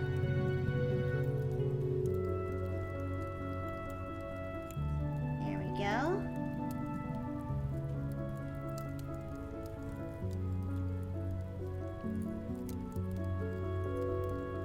Do you think this union color of yellow and blue suits well for her or something?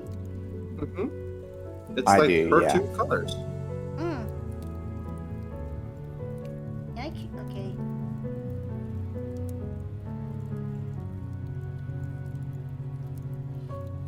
Besides, I have a feeling it also matches to, I think this is also a thing when it comes to weddings.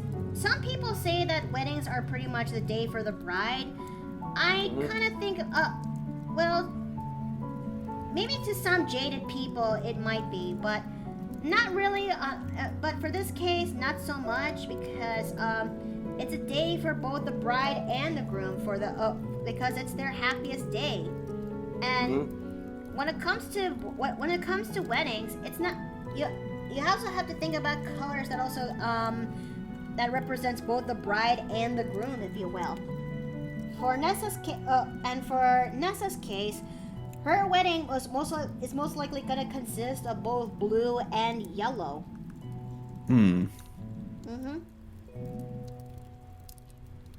There we go. Do you think this looks pretty good for her bouquet? Okay, so I'm gonna go ahead and carry on. Looks so happy. Yeah, she is. This is Nessa and her happiest. And I've always wanted this to, you know? I always have. And it makes, so imagine how peeved I was when I learned that, and so imagine how peeved I was that I can't really continue her story and give her the ending that she deserves. But at the same time, I also didn't like how, protective I was for Ness, because maybe I mean, after to be fair, she was kind of screwed over. twice. Mm-hmm. So I really want to give her the ending, but I also am very particular on who am I gonna give that to. It doesn't help the fact that after what happened between me and Alabaster, that especially when I want to ship Ness with one of his character, well, twice, both with his characters, and you know, it left a bit of a it left a very specific hole that needs to be filled. If that's the proper way to actually put that analogy, right? My favorite combo, well, blue and bronze, but yellow is close. Yep. I think yellow and blue flowers look great. I'm glad. I'm really glad that you guys think of that. Think of that, you know?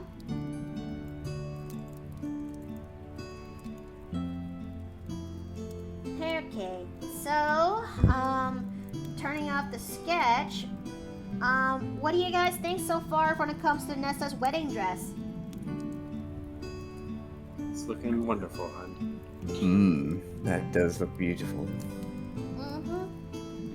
I want to give Nessa the happy ending that she deserves. Oh, I'm sure if somebody wants to give Nessa a happy ending, alright.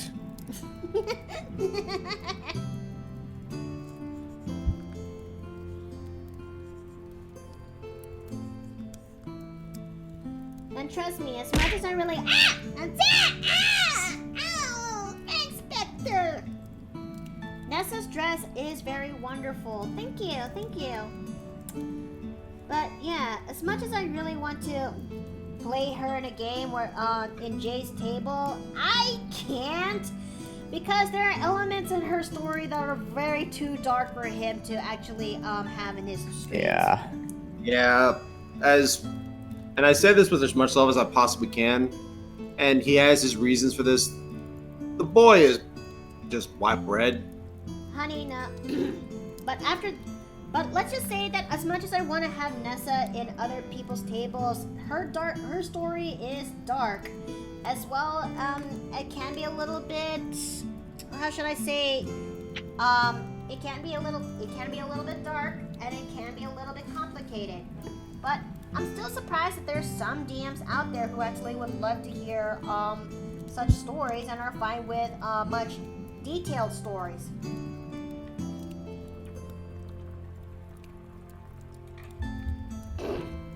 But yeah, I'm glad that this dress came out pretty good. And rendering is going to be something that's going to be taking place later down the line. But for now, let's finally finish up. We're gonna stop this here, and we'll continue Nessa a little bit later. Once I'm done with the stream, and let's get to working on another bride, if you will. Our last bride for for this month's June Brides project. Which really does coincide about her winning, if you will. There we go, and there she is.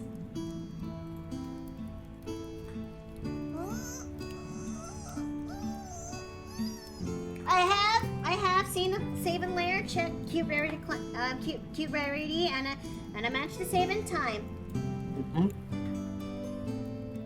Okay, so without further ado, I think it's now time for us to get working on Mary. Which, I'm gonna be honest, I had a lot of I had a bit of a hard time designing Mary's dress. Because remember how I said that Pinterest would actually serve as a good place to go to for design or for outfit designs and all that junk? I unfortunately am a victim of poor paralysis choice, if you will. That it took selection a while. paralysis.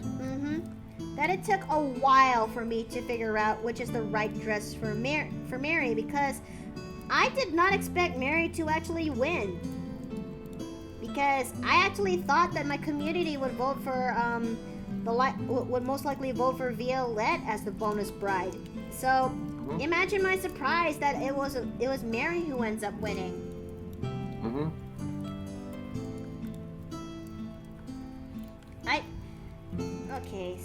But in the end, I decided to say I'm gonna figure out the right dress reference for Mary. How bad could it be?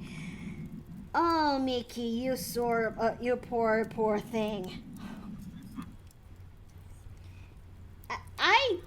I had so much trouble trying to figure out which is the right dress for her, all while I continuously pin every dress that I could find into Pinterest. I'm not even getting married, and even I had trouble trying to figure out which is the right dress for the situation. Eventually, I think I found one that what I would definitely see Mary in, and I decided to go for it, if you will. But let's see. Yes, I am a poor fool, and Miki tries her best, and boy, can she sometimes fail sometimes. But she's a stubborn SOB, and she's not gonna. And Mama didn't raise no quitter. Let's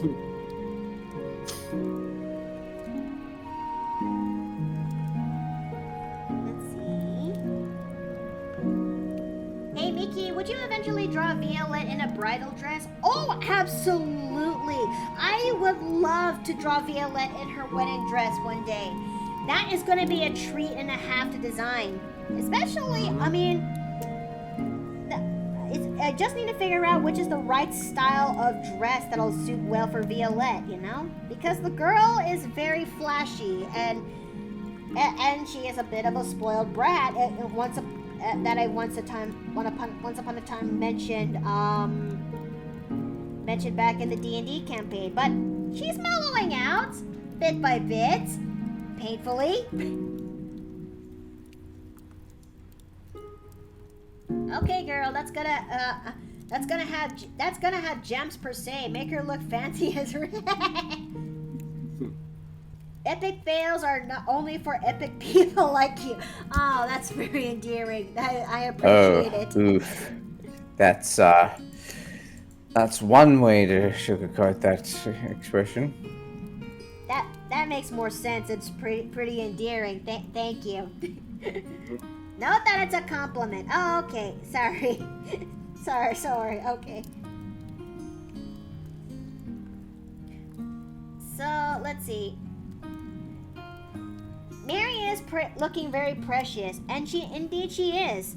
She's one of those few characters who I gave the, let's see, the droopy, I think TV Tropes calls this the tareme eyes, which is like eyes that droop downwards instead of pointed angular, if you will. Which gives her the which gives her the feel that this character is very soft spoken and sweet. But yeah, I am still surprised that she won for the bonus bride, and I'm gonna try my best to make this work, but at the same time, I don't know. Her wedding dress that I designed for her is very reminiscent to the to the princess dress that I have designed for her earlier this year. Which for those who are a little bit confused, this is what I actually meant when I meant for her, if you will. See? This is Mary as a princess, and drawing her, so designing her as a bride. That's gonna be a little bit of a challenge, but I'm sure I could figure something out one way or another. I'll pull something out of my butt.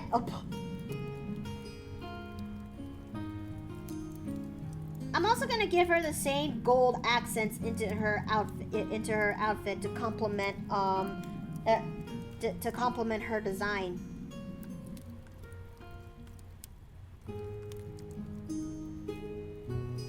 Oh no. But I will say this, when drawing the sketch for Mary, her face is the hardest thing for some reason to me today, but I think I actually pulled it off a little bit, and yes, let's see. That's a beautiful dress. Thank you. Mm-hmm.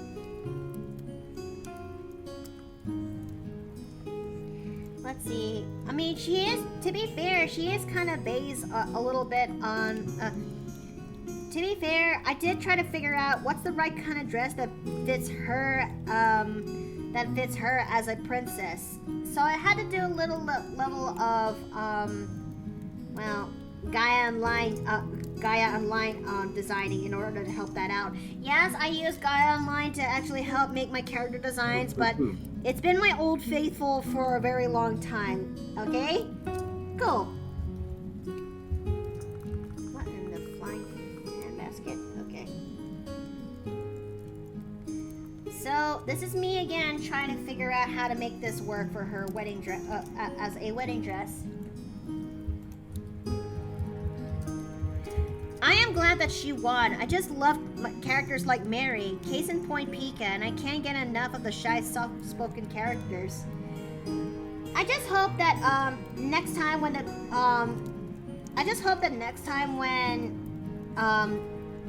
the Spelljammer campaign is finally up and loaded, up and running again, it'll actually allow me to actually showcase another version of Mary ever since that 1 year time lapse where she's a little bit more confident, but there's still some level of self-esteem that she needs to work on, especially with the knowledge that now she's a princess, you know, which comes with its own pros and cons, if you will. But to be fair, I've always wanted to have a character who's in royalty. That's understandable. But I'm still trying to figure out, but it's still left a good question on how would Mary's story would play out after this, because pretty much her main key story is pretty much done. I don't know what else is there to do. Well, at this point, it's a question of, was it the main story, or does she now have an additional component of her story to still keep her going? If not, then your DM's gonna have to work with you on that one. Because I think to help explain this better would allow me to so her being a royal blood and a princess is canon. Okay, maybe to help answer the question I have in mind and to explain your question, Masky, I think it's better for me to do a little bit of storytelling again, but this time for Mary's edition. You guys are okay with that? Mm-hmm. I'll just wait until the rest of chat speaks, so that way I can actually proceed further.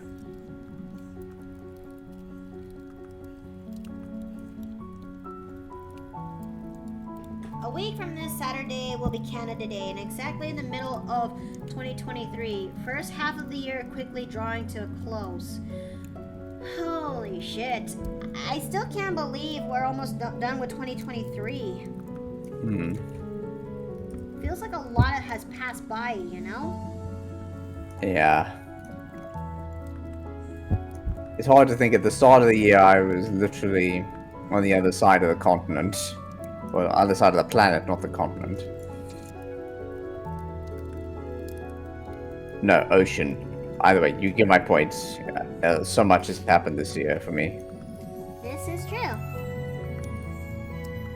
For me, it's taking up more when it comes to my streaming career and getting to experience new things too. I actually got to go skiing for the first time in my life, even though that was a poor endeavor a little bit. But I also got to see a bit of the road when we're on our way there, and to be honest, I actually like the road trip. Honey, what about you?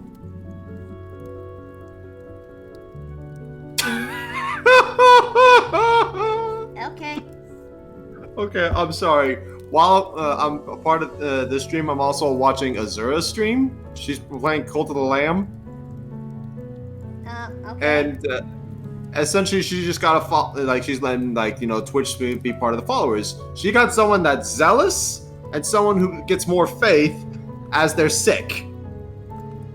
I pointed out, that's a Nurgle cultist if I ever saw one. I ended up winning the raffle, so I'm the Nurgle cultist. And it's just well, praise to the Plague Father. Let's see. So, and I haven't, unfortunately, I've gotten enough art projects, and I'm still wanting to do, which makes me feel like garbage. Well, if it makes you feel any better, Masky, I still have some art projects that I've done earlier this year for streaming that I've yet to finish. Okay, so you're not the only one. Even I have other projects that also needs to be finished too. So, yeah, we can both suffragette together.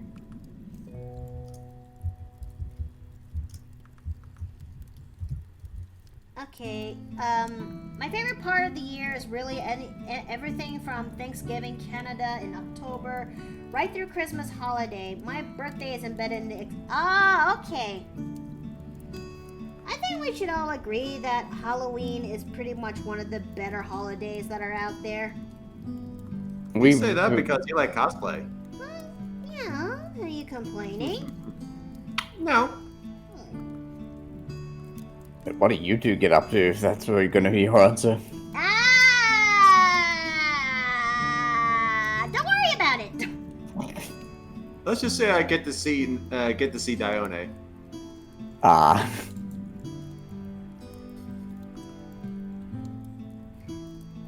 And that makes me feel any better, and I'm glad. Well, I think going back on topic, hold on. Christmas, New Year's, Halloween's, Easter, and Thanksgivings are my favorite holidays.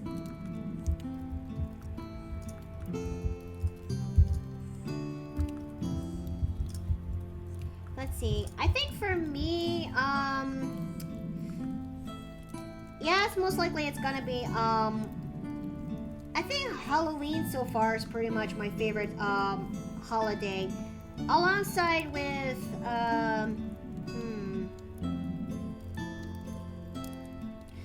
yeah, that's pretty much the one thing that comes to the top of my head. My brain is borking.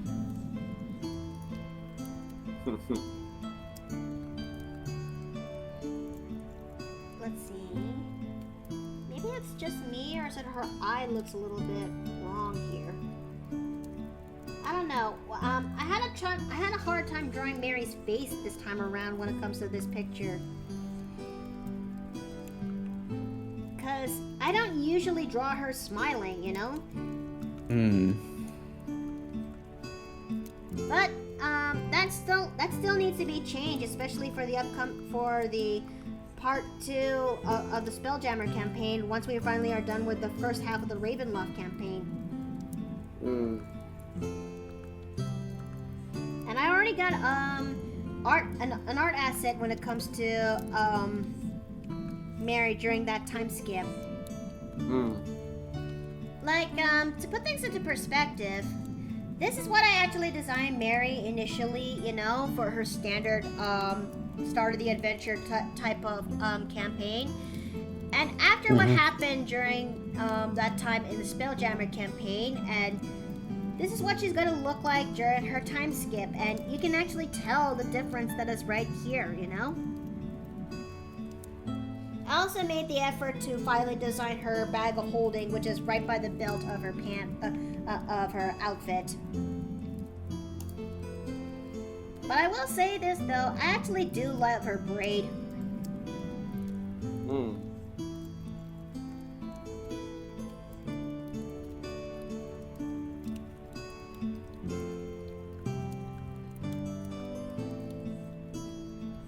But speaking of Mary, I did shout this out into the chat earlier, but if you want, I could actually talk a little bit more on Mary's backstory, and maybe this could also help out figure out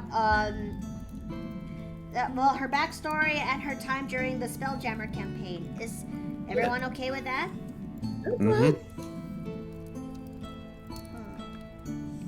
Also wait until for chat for a response, so that way I could actually make my so that before I can actually proceed further.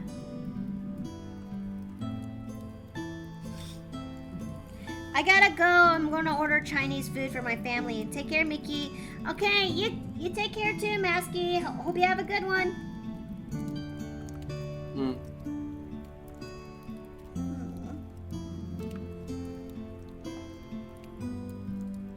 Well, in that case, maybe I'll just proceed further then. In how I wrote Mary's backstory, once upon a time, Mary was found as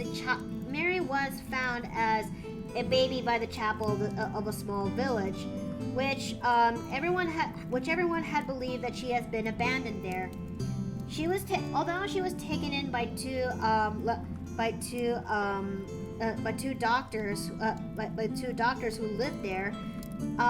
It doesn't stop the fact that Mary was that not only Mary has to endure a harsh childhood due to her albinism, but it's also due to the snake scales that she has on the edges of her face and on her shoulders, because this said village is very wary of Wanty purebloods, and they recently came back from it has not been a few decades past since the last Wanty pureblood terror. So of course old fears and wariness are still buried deep into the roots of this village, rural village. And even though Mary still has a desire to help out others, it doesn't stop the fact that she does feel some level of exclusion from their hate and tyranny. Well, I say not tyranny. That's a terrible way. Their hate and disgust. One day, her fathers ended up passing away due to a storm when they're in the middle of trying to help out a patient. And it won't be long until the ire of the village will most likely trail back to Mary, if you will. And one day, when Mary was still grieving from their loss, she found the baby basket where she came from in the attic, alongside of a note that tells her that it's better for her to be placed into this village. Alongside that is a locket that contained initials that that contained two initials that are inside of it. This gave Mary a clue that who her true parentage lies. And seeking for answers, she decided to embark on her journey to discover her roots and know where she came from, if you will. And why would they actually went as far to abandon her? Because she's got no one else left into that village. In the Spelljammer campaign, there's this during her time wandering around, she encountered this mysterious woman who calls herself Zedalia, and she tells her that Mary that there she tells Mary that what if that there hold on a second, my mouth is very parched. I need to go and drink.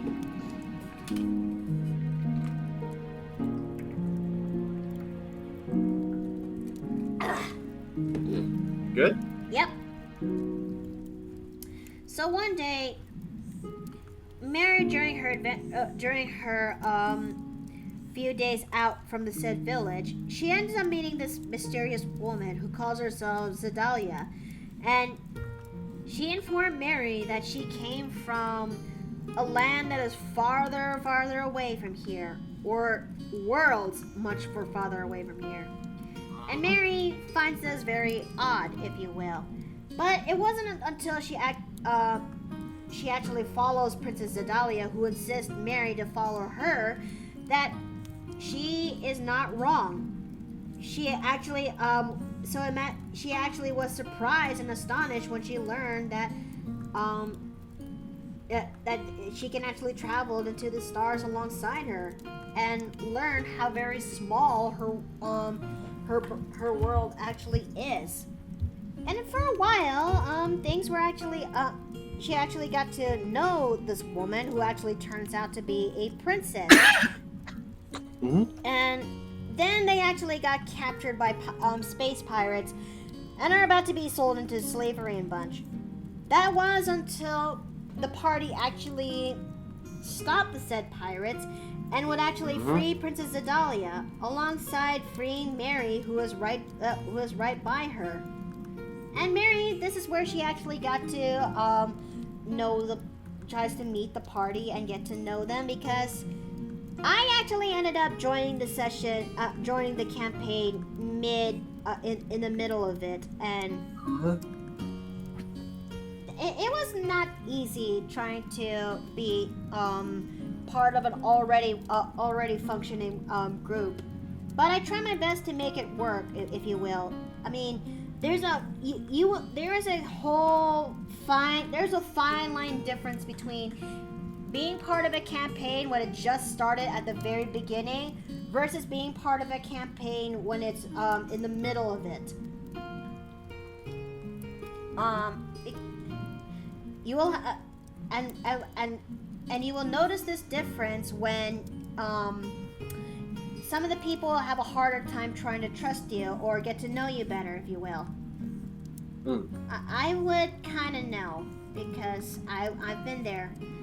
But eventually, Mary got to join everyone into the Spelljammers and actually explore the world, explore the stars, if you will. Especially since Princess Zedalia needs the party's help in order to stop her brothers from taking over the crown in the Xerixian Empire. So during this campaign, Mary eventually reveals this level of backstory to her sister, to Princess Zedalia, and this actually moved the princess to reveal a very important fact: that there is a reason why she chose to take Mary and bring her with her to the stars. That she knows who the people are in those initials, because she remembered once upon a time her father spoke very fondly of a whirlwind romance that he shared with someone back in planets farther away from the Xerixian Empire, and always has been thinking of her ever since they had to leave. It wasn't until she reveals to Mary that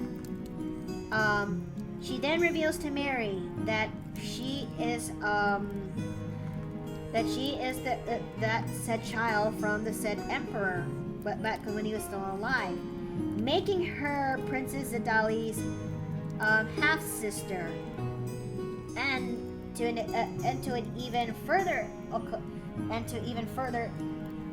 add further to that, making her the second princess to the empire. So of course Mary was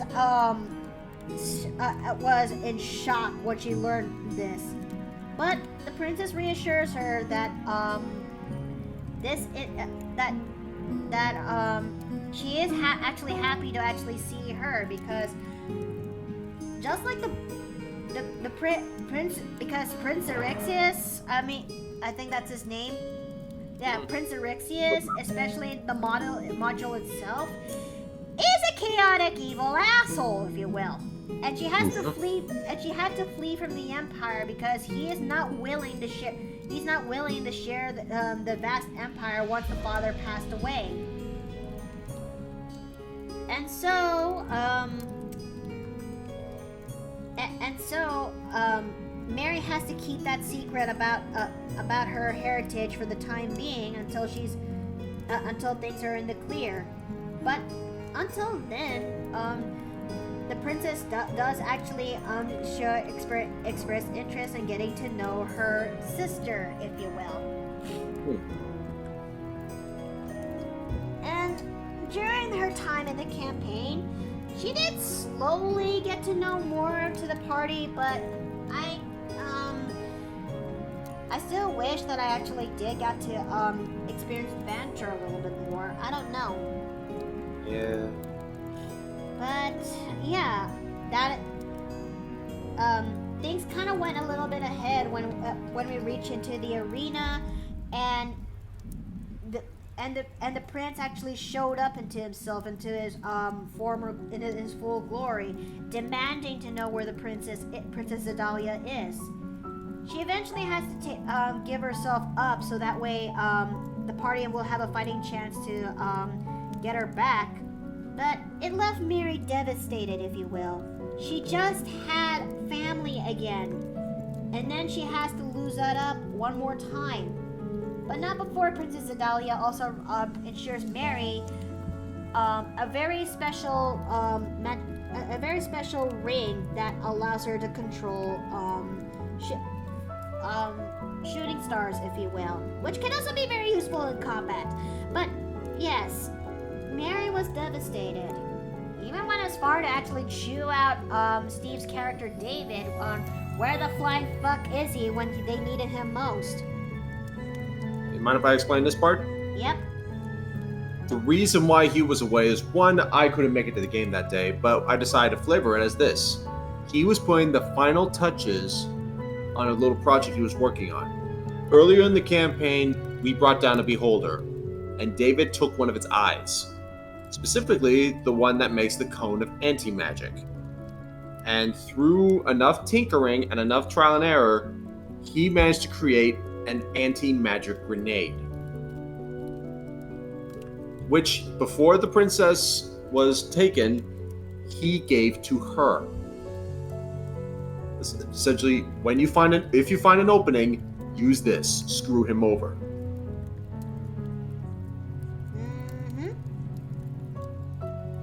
So of course Mary but that doesn't excuse Mary, who was very emotional at that time, to chew him out before that, because remember how I said everyone this event takes place in an arena? Well, in order to get ourselves a favor to one of the lords of the said arena, we have to go through a gladiator type of battle in order to gain his favor. We had to endure 3 rounds of fighting his champions in order for us to get his favor. And one of the said champions is a big fuck-off centipede, giant centipede that does psychic damage, and boy, do I hate it! Mary almost died in that one if she's not careful, but Zendalia actually intervened in order for her to stay alive a lot longer. Like, holy shit. But eventually she and David actually got a little bit better after she talked a bit more. And it wasn't until and then after some more prepping time, everyone is ready to go into the Xerexian Empire in order to stop the coronation. And rescue the princess. There, Mary reveals herself, who she is, as well as the ring that her sister entrusted to her. Which, this said ring, only royals can actually use, you know? That's how important this ring is. So, yeah. We actually had to endure another trial where we had to fight off this automaton of dangerous magic. I can't really remember its name, but we managed to survive. We actually managed to defeat it, and Prince Eryxias has been captured and taken prisoner. There, Mary actually is happy to see her sister is alive, and of course she goes for the big hug to see after knowing she's survived. Cause, you know, my girl has no family left. So yeah, and we spend the last of our session trying to take David's new takes the people from David's home and put them into a new planet where they could actually thrive and get better. But everyone still needs to do. A couple of the party members still have other things much more important they need to do. And after spending time in the new planet trying to teach David's family what on basics of farming and all that junk, since they live in a desert planet. Yeah, that's kind of where the session kind of ended, you know? Yeah. I hope this is enough to actually explain, you guys. That's Mary's story when it comes to the Spelljammer campaign. I hope you guys actually find that entertaining or something. It was quite a fun story, yes. I really am looking forward to playing more of this, and yeah, when it comes to Mary, her basic storyline is trying to figure out her true parentage and see what family that she has actually left after the loss of her two fathers. It wasn't until and yes, I am actually now surprised that I got to learn that Mary is a princess, and she's now basically and the growth that also comes with it. But it does make me wonder what else is there once the campaign has reached into its season 2, if you will.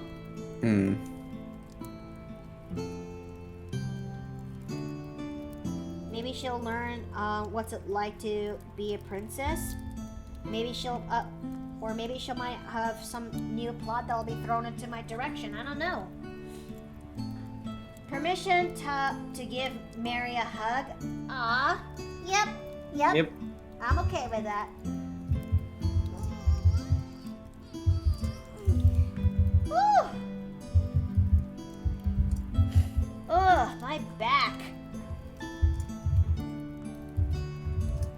Don't worry, I'm okay, Chad. It's just that, well, this is, we have been going for this for almost 2 hours and 30 now, and so far we've actually made some decent progress. Yes, you have. They look lovely. Thank you. But I would say this. I wouldn't mind having Mary being shipped off to somebody, you know? Fair. Because my girls deserve the happy endings that they deserve. Especially Mary and Nessa included.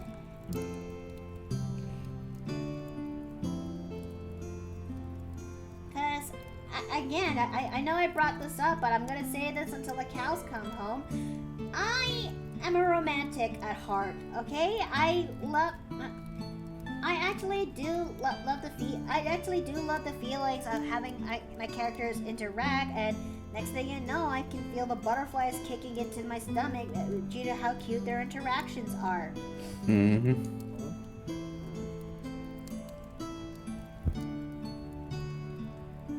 So yeah, when it does happen, I actually do find much joy into it. So imagine my level of frustration that I only got that lately. That I'm feeling very particularly bone dry thirsty for it. You know. Mm-hmm.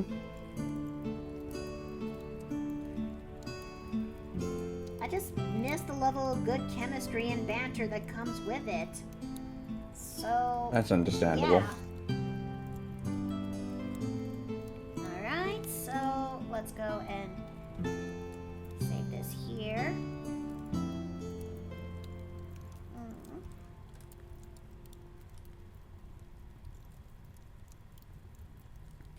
Okay, so I know Mary does not look pretty good with this. Maybe it's still me, but maybe it is me, but I don't know. There's something. It's fine to me.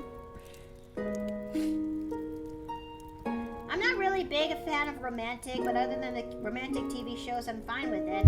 But romantic in real life, I'm not a huge fan of it as much. You know, that's okay. That's okay. Mm-hmm.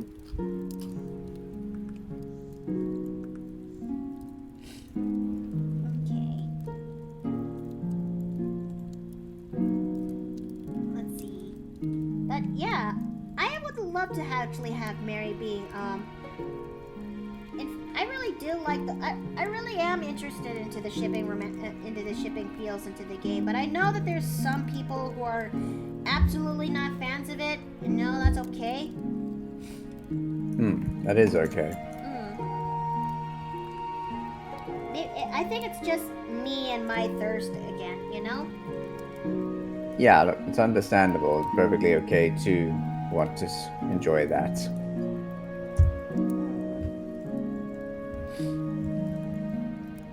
Because you will get many types of people when it comes to TTRPGs and Bunch. You'll get people who are much more into combat. You'll get people who are much more into roleplay, and you'll get people who just vibe or something like that. I don't know. I mean, that's.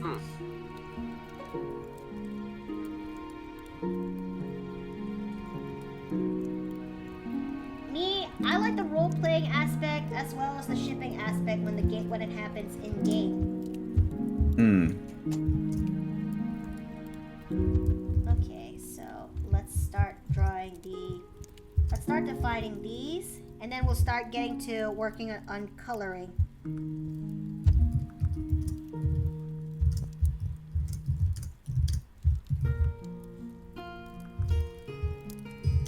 Well, what about you guys? Are you much more into in a TTRPG aspect? Are you much more into the roleplay, the combat? What? I'm definitely a role player myself. I can say I definitely love roleplay, but my idea is treating D&D, at least foremost, as a game. And the way I have games, and I have fun in games, is essentially seeing, oh, okay, this is what these can do. How do I break it? You're a min-maxer, honey. Yeah, of course you I am. would. Oh, you're talking about characteristics, not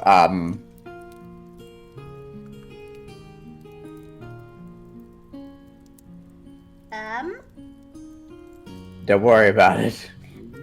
Hey, wait, what? What? The joke didn't land properly, evidently. Well, I wasn't really listening. Sorry. No, I made a comment in response to you saying this is how this works, how can I break it? I was thinking of breaking something else. Ah. Now hold on. There's a type of game for that. Yeah.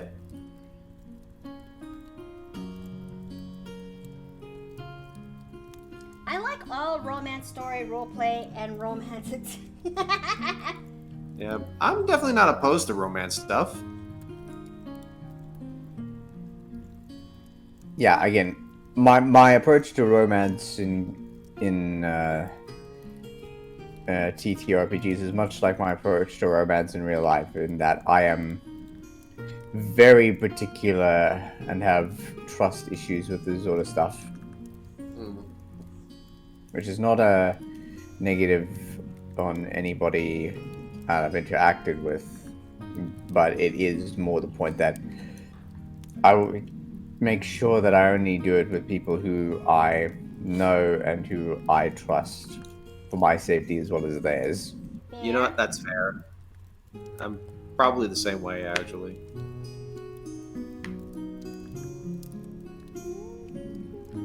You know, no, I'm not gonna answer that question. I'm not gonna shoot that out there into the void.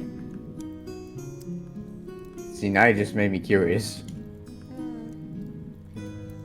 Well, let's see. But yeah, I think for me, I like the roleplay aspect, but I also love the romantic aspect too. So whenever DM actually brought that out there, of course I would let it be known. You know, I just hope that when I actually brought it there, it doesn't become something in leagues of a monkey's paw wish.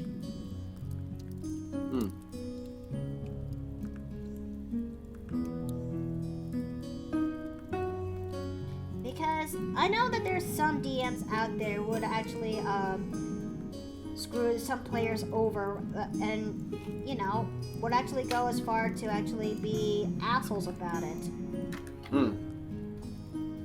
I think it is important to remember that they are not necessarily the rule, or rather the exception, which is ironically why you hear about it all the time, because it's not normal for a DM to act that way. Okay, I guess that should do in terms of level of thinking for Mary. Wait, I forgot her hair right here, because when it comes to me, I like to define her hair a little. I like to define hair a little bit when it comes to long hair. That's fair. Well, That's perfectly reasonable. maybe there's just something with this way how I designed Mary just seems off. Seems fine to me. I think your inner perfectionist is coming out. However, I would say keep it in mind rather than worrying too much over it. You don't need to drive yourself over the top with concern. Just keep an eye on it for now. Alright, I'll try. I know perfectionism is a bitch. No artist is exempt from perfectionism. Yeah, it is a frustrating thing to deal with at times.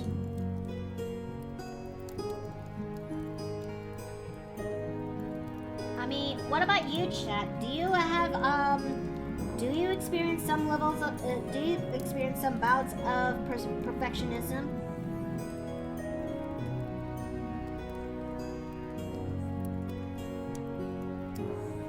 Because I have a certain feeling that no one is immune to some perfectionism. People definitely want to feel like they've done a good job. I guess it's just sort of changes depending on how each person reacts to or feels about how to get that gratification, and perfectionism is one such way that does make itself known. Unfortunately. Oh, unfortunately. Because I'm gonna be completely honest here. I do have some level of perfectionism when it comes to my craft, and when it comes to me, when it comes to my passions. Yes, I unfortunately have some level of perfectionism in there. So whenever something does feel off, it will bother the living fuck out of me, you know? And I hate it when that happens because I don't want that to happen. Yeah. It's important to strike the balance for the desire for perfection and the practicality of actually being able to produce something high quality. Mm-hmm.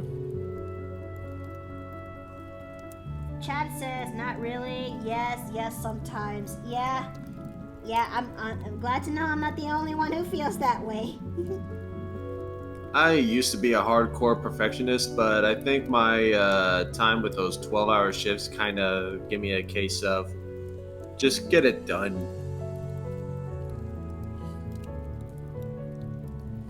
Okay, so let's see.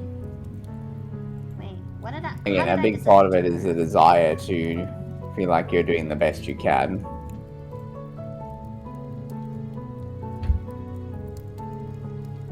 So obviously I can't speak specifically to your work experience and how the 12-hour affects that, but I assume you feel like you are doing your best. Yeah, I'm trying. Thankfully, I've had no 12-hour shifts since that 1 week, with the exception of one. Hmm. But Let's see. I think this looks pretty good for Mary's hair. it does. She looks very elegant and graceful. Thank you.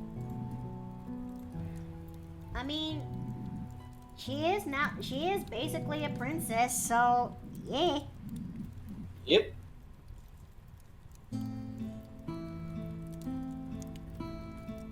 And boy,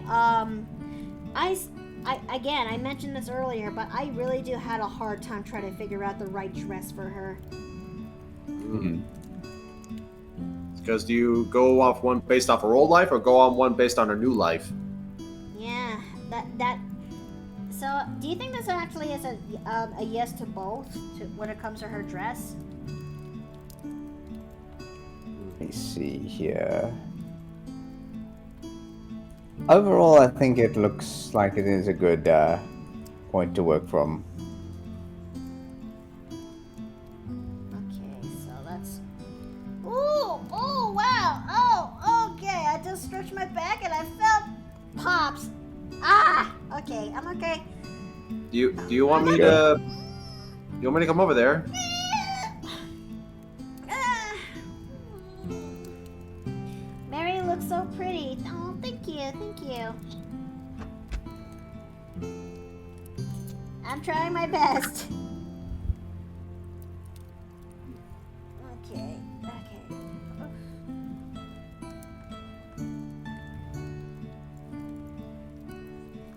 Although I can't help but wonder who will be the best suit best for Mary though. Cause it does drawing her when it comes to her wedding dress. Maybe a romantic aspect would definitely be something I could see happening in the second part of the Spelljammer campaign. Mm-hmm. I mean, it all depends on how things play out, hon. Hmm.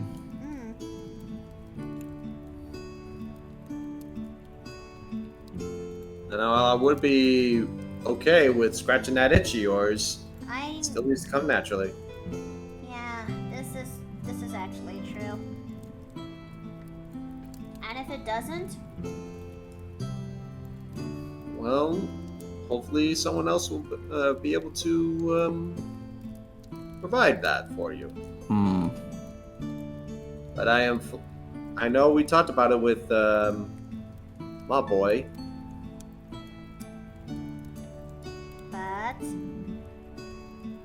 It's essentially they are going to be close once chapter 2 starts. But where things go from there, we'll see how things go with the campaign. Is all. okay. So I do plan to make good on that promise I made you. But honey, you don't have to, you know? I know, which is why I'm going to see how things play out. Mary kind of reminds me of you, Mickey. Huh? In what way or something?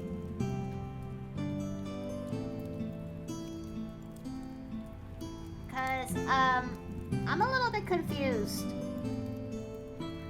Who's saying that? One of the peeps in chat, KJ. All right. Humor. Let's see what makes you think she's close to Mickey, eh?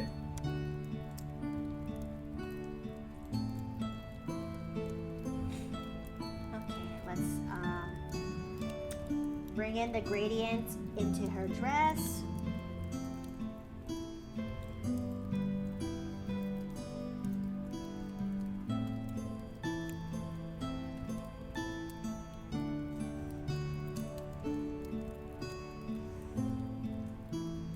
Oh, wow.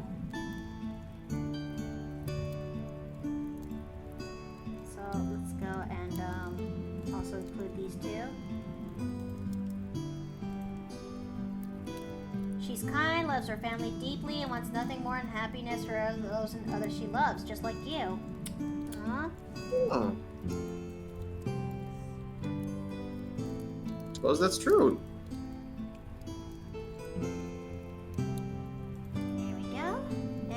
Let's also fill it up. No, not that. Okay. That was an accident. Oh, that was an accident. I'll also give her a bit of a pink. I'll also color the sheer here a little bit in pink, just like her ribbon and bunch. Okay, so that way it'll match.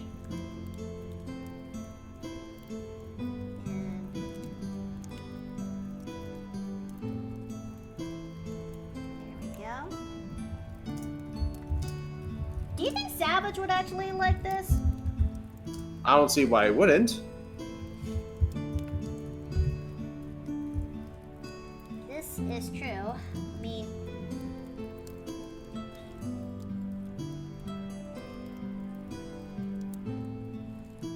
there we go. So let's see. There's still something off with her design that I can't put my finger onto it. Maybe it's her face. She seems fine to me. Unless you're concerned about the size of her eyes. Let's see. Oh, before I forgo even further, I need to do her scales. And let's see. I need this for her. There we go. Wait a minute. Okay, so I have an idea. I have an idea. There we go. And I need that brush. So, as the old adage goes, work smarter, not harder. There you are. Oh. Okay, so it's one of those, isn't it? Okay, so. And I'm grabbing you for that. There we go.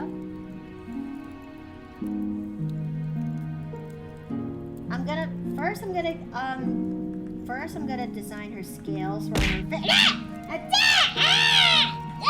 Oh, Rat! Ow! Come on, bud. Ow! The fuck? What did she do? I don't know. What did you? I'm fresh out of D&D. Oh, okay.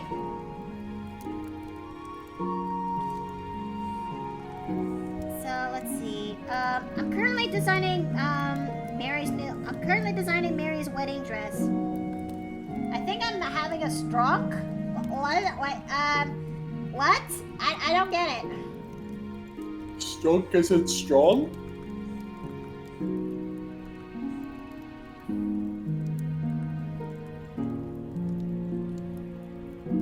Okay, so a day amusing Mickey with pillows. I mean, you're not exactly wrong, but it is part of the system. Where's the... Okay, there we go.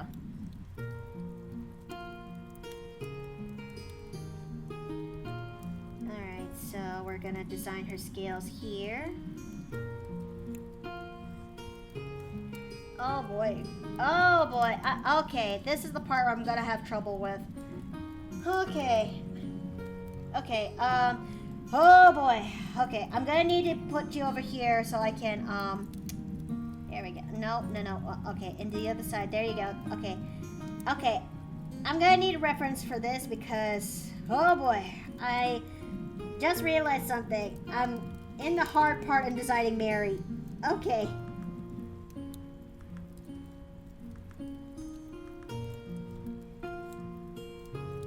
Okay, there we go. Just like her original design, just like her canon design is not complete without her scales. And boy, I think okay. I think I can make this work. I can just.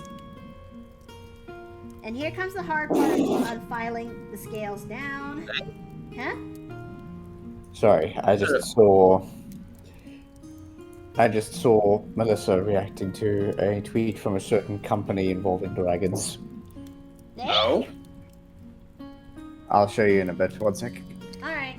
Okay, Tsuki and my friend Fanny dismantled and then tamed a riddle-giving skeleton, and I just ended up giving up turning him into a great and mighty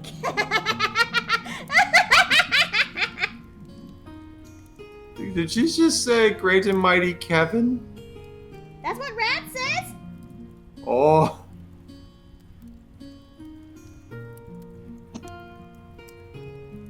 Okay, I'm also gonna need Mary's time-lapse version of her so I can actually get these scales right.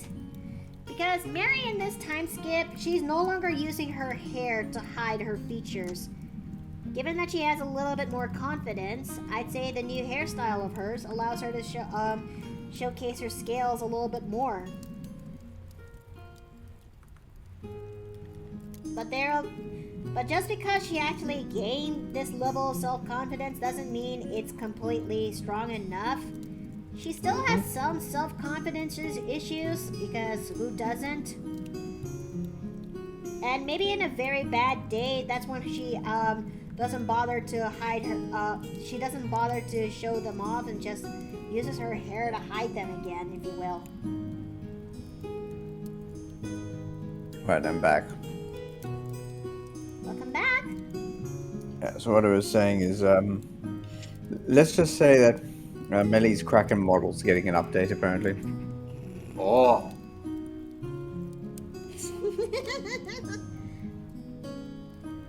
They named him Harold, and her party members love and appreciate her scales and all. Aw, thank you. But yeah, this is Mary in her wedding dress. I've yet to fully look. Just give me a moment, and then I'll showcase her. There it is.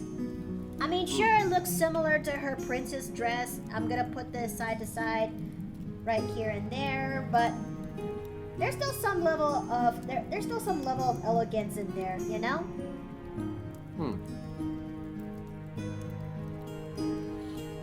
I can't wait for the day when this moment comes or something. I don't know if I'm really lucky. Because I would love to have Mary being shipped off to somebody, you know?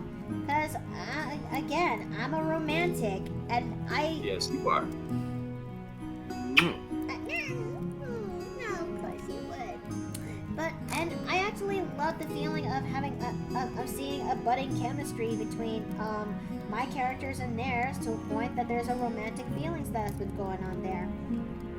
But that's the thing, though. It has to be a little bit mutual too. Like, because it's gonna be really hard when one party does not feel up for it, you know? And when they made that clear, well, yeah, it sucks, but eventually you'll have to move on from that, you know? Yeah, it is a challenge to overcome.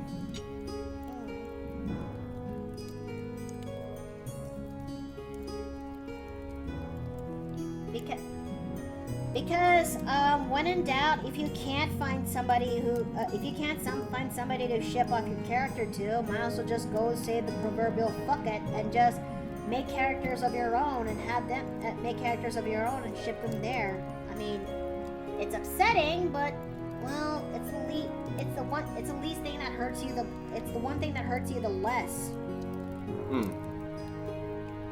Does that kind of make sense? I mean, you're not wrong. Maybe it's. I think part of me is still hurt after what happened in my past, and maybe it's still me who's being guarded about it. You know. Yep. There we go. There we go. That's There we perfectly go. fine.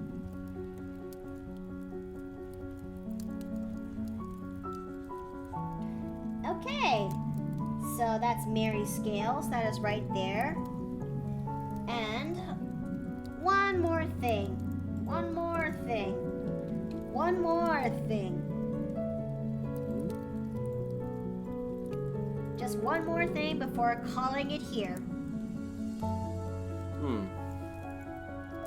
Okay, so where art thou is thy brush of beads. Yes, there you are. Wait. How did I design these? Oh, it's that kind of brush. Okay. Alright, so last successful character in romance was Bran's dad, who was a big character of mine, and y'all know how that turned out. I don't think I did. Well, Bran didn't exactly have the best childhood, as far as I know. Oh, right. I kind of forbore on that.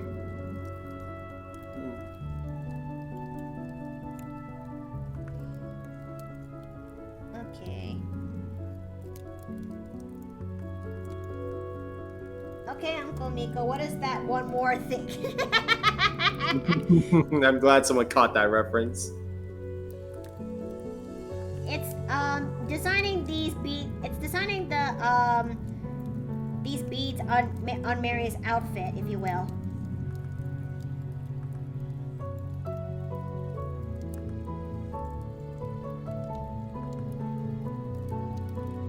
Cause my girl is I actually like how I designed Mary's beads, so that's right there. So it's gonna stay there, if you will.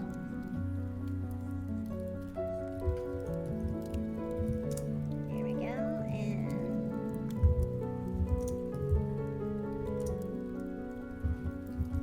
alright, so that'll do. And I have an idea. I have an idea. I have an idea.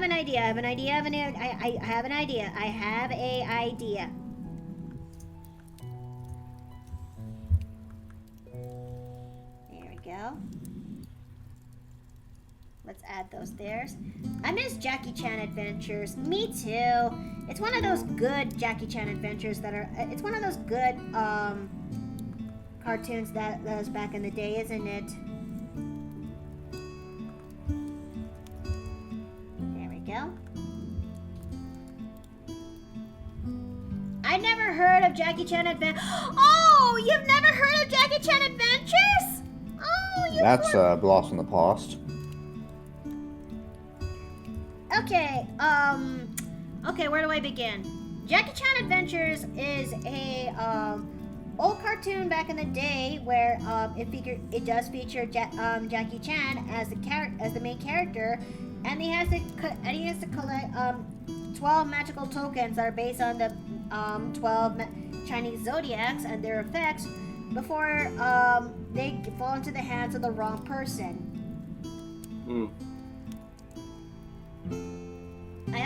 Does that make a little bit more sense? Yeah, it's essentially a scavenger hunt.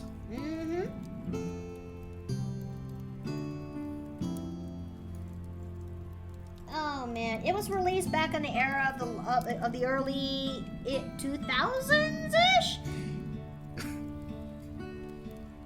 Wait, why am I using pink instead of white? It'll Oh wait, maybe gold might be a better fit. Yep. There we go. So I need to figure out which is the right flowers for for this job.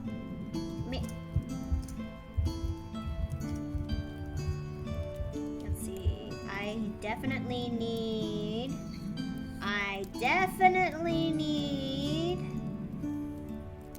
I'm gonna use you. I'm definitely gonna be using. Okay, never mind. Okay, that was absolutely poor. Okay, that was an absolutely poor choice. Okay, no. I got this. Let's see. Okay, for the sake of these, I'm gonna use white roses and pink roses.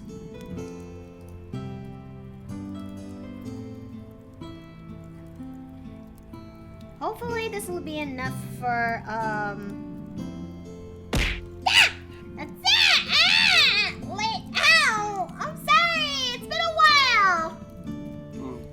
I think I've been watching either Sesame Street or VeggieTales when I was a kid, and watching Jackie Chan Adventure, then watching Jackie Chan Adventures. Not afraid to admit it. Okay. Where's the roses? No, that's not the roses. That's, Okay, there we go. I'll use, these. I'll use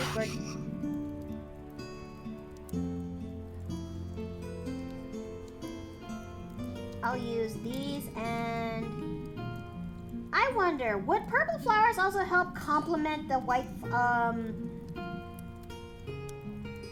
I wonder. I certainly wonder. Wait, I think I have a idea. I'll use pink with purples and whites for her bouquet.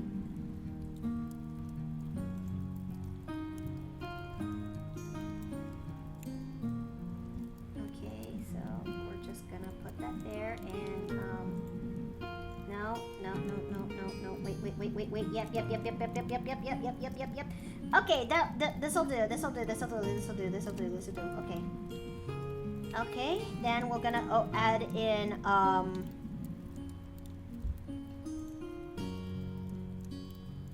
wisteria. Oh, wait a minute. Hold on. Miki's got a big brain moment. I got an idea, I think.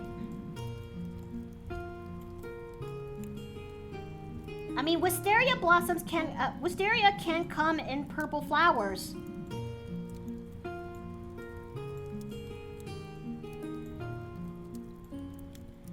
So, I'm gonna, put those there, or not, okay? Chat, I'm trying my best, okay? Just bear with me. I'm trying my best to make this work.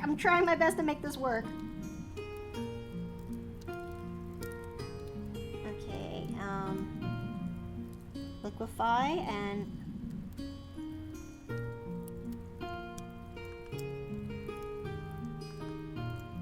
yeah, this is big. Oh gosh, no.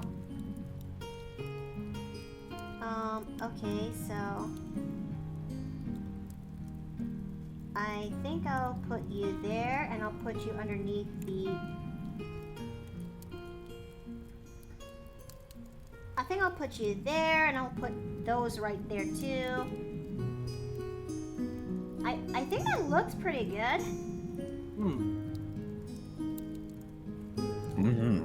Then I'll also add another layer for the top flowers, the top wisteria blossoms.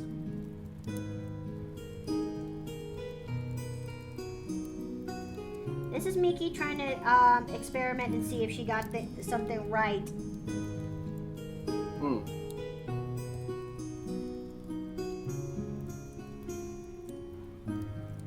Although I do have a feeling that trying to catch this bouquet, it's gonna be a little bit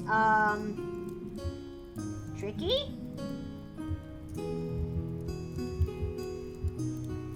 I mean, what kind of rolls does one has to make when it comes to catching bouquets? Athletics check? I would say sleight of hand to catch it, athletics to essentially force your way to get it. Oh man, any No, if I brides. call it sleight of hand, it's a bouquet, not a baseball. Oh, you'd be surprised. Although it does also actually raise another good question too. I mean, I did play cricket back in the day, so. Although, here's another important question. What about the garter belts? That thing is Well- gonna be very... Compared to a bouquet, I have a strong feeling in my gut that garter belt is much, a garter belt is much more agile, especially if you shoot it into the right direction. Oh, same thing. It's same check applies, just a higher DC because it's a smaller target.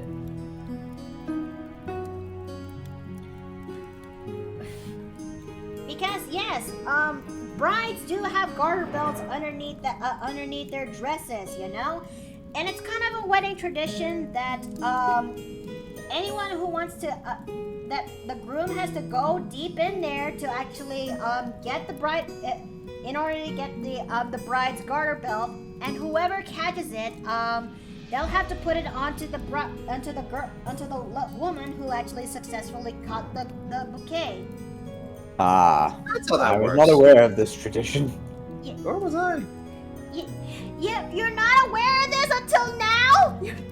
I knew they were caught, but I didn't know the combo applied to them. I've known about bouquets, never heard about the garter belt thing though. I knew about the bouquet and the garter belt, but I didn't know like one was applied to the other. I thought they were just separate things, one for the guys, one for the girls. Well, now you do. Now you do. Okay.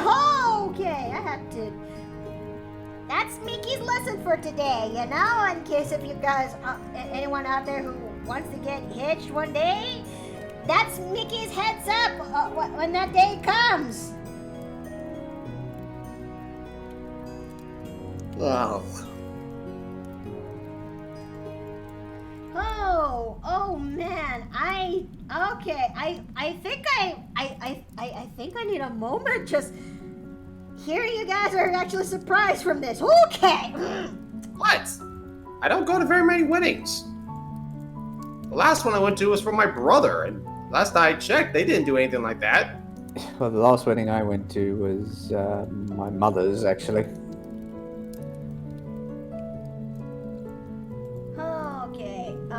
Rat has a lesson for chat. Make riddles that gives either indestructible or hilarious.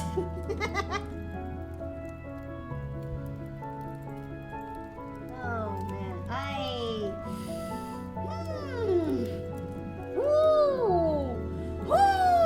okay. Now I'm good. I'm fine. I'm cool. I'm fine. I just don't know how to properly process all that.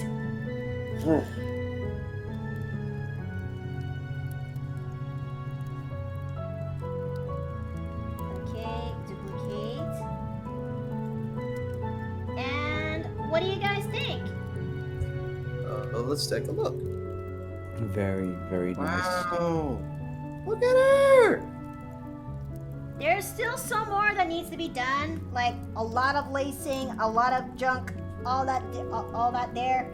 But okay, I'm actually glad that this is coming together, you know? Mm-hmm. Now, let's look at our June brides that are side by side, and yep, I am definitely looking forward to finishing these, especially when it comes, but I still need to work on when it comes to Nessa's and, I still need to work on Nessa's and Mary's renders, and trust me, you're in for a treat when they're finally finished.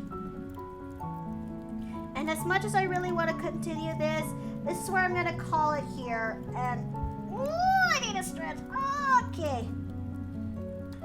Okay, but yeah, let's see. And I truly appreciate that you guys came by. I'm actually appreciate that you guys came by for today's stream. So, who should we go ahead and raid today? You know, it's been 6 million. It's been a while. Why not? You know what? Why not? Let me make my raid message. I sure hope she's still sticking around or something. Who is? I'm gonna raid Azura today. Ah. She's actually on the tail end of her stuff. Fuck. Then what do?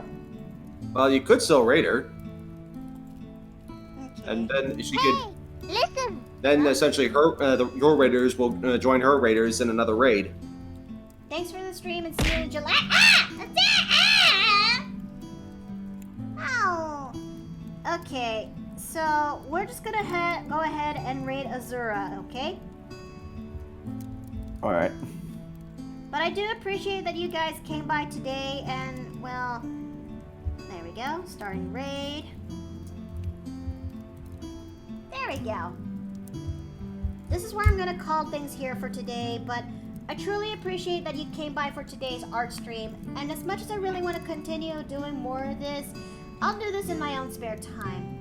But this is the only stream we're having this week. I'm gonna be busy studying for the upcoming NHA, and I hope to God I've actually passed this time around. But, I do appreciate that you guys came by here today, and I would love to see you guys again by the time this whole thing is over. Until then, may y'all have a good night. May y'all have a good rest, and I'll be seeing you guys again here in the Paper Plane Inn. Take care! Until next time! Bye! Bye-bye.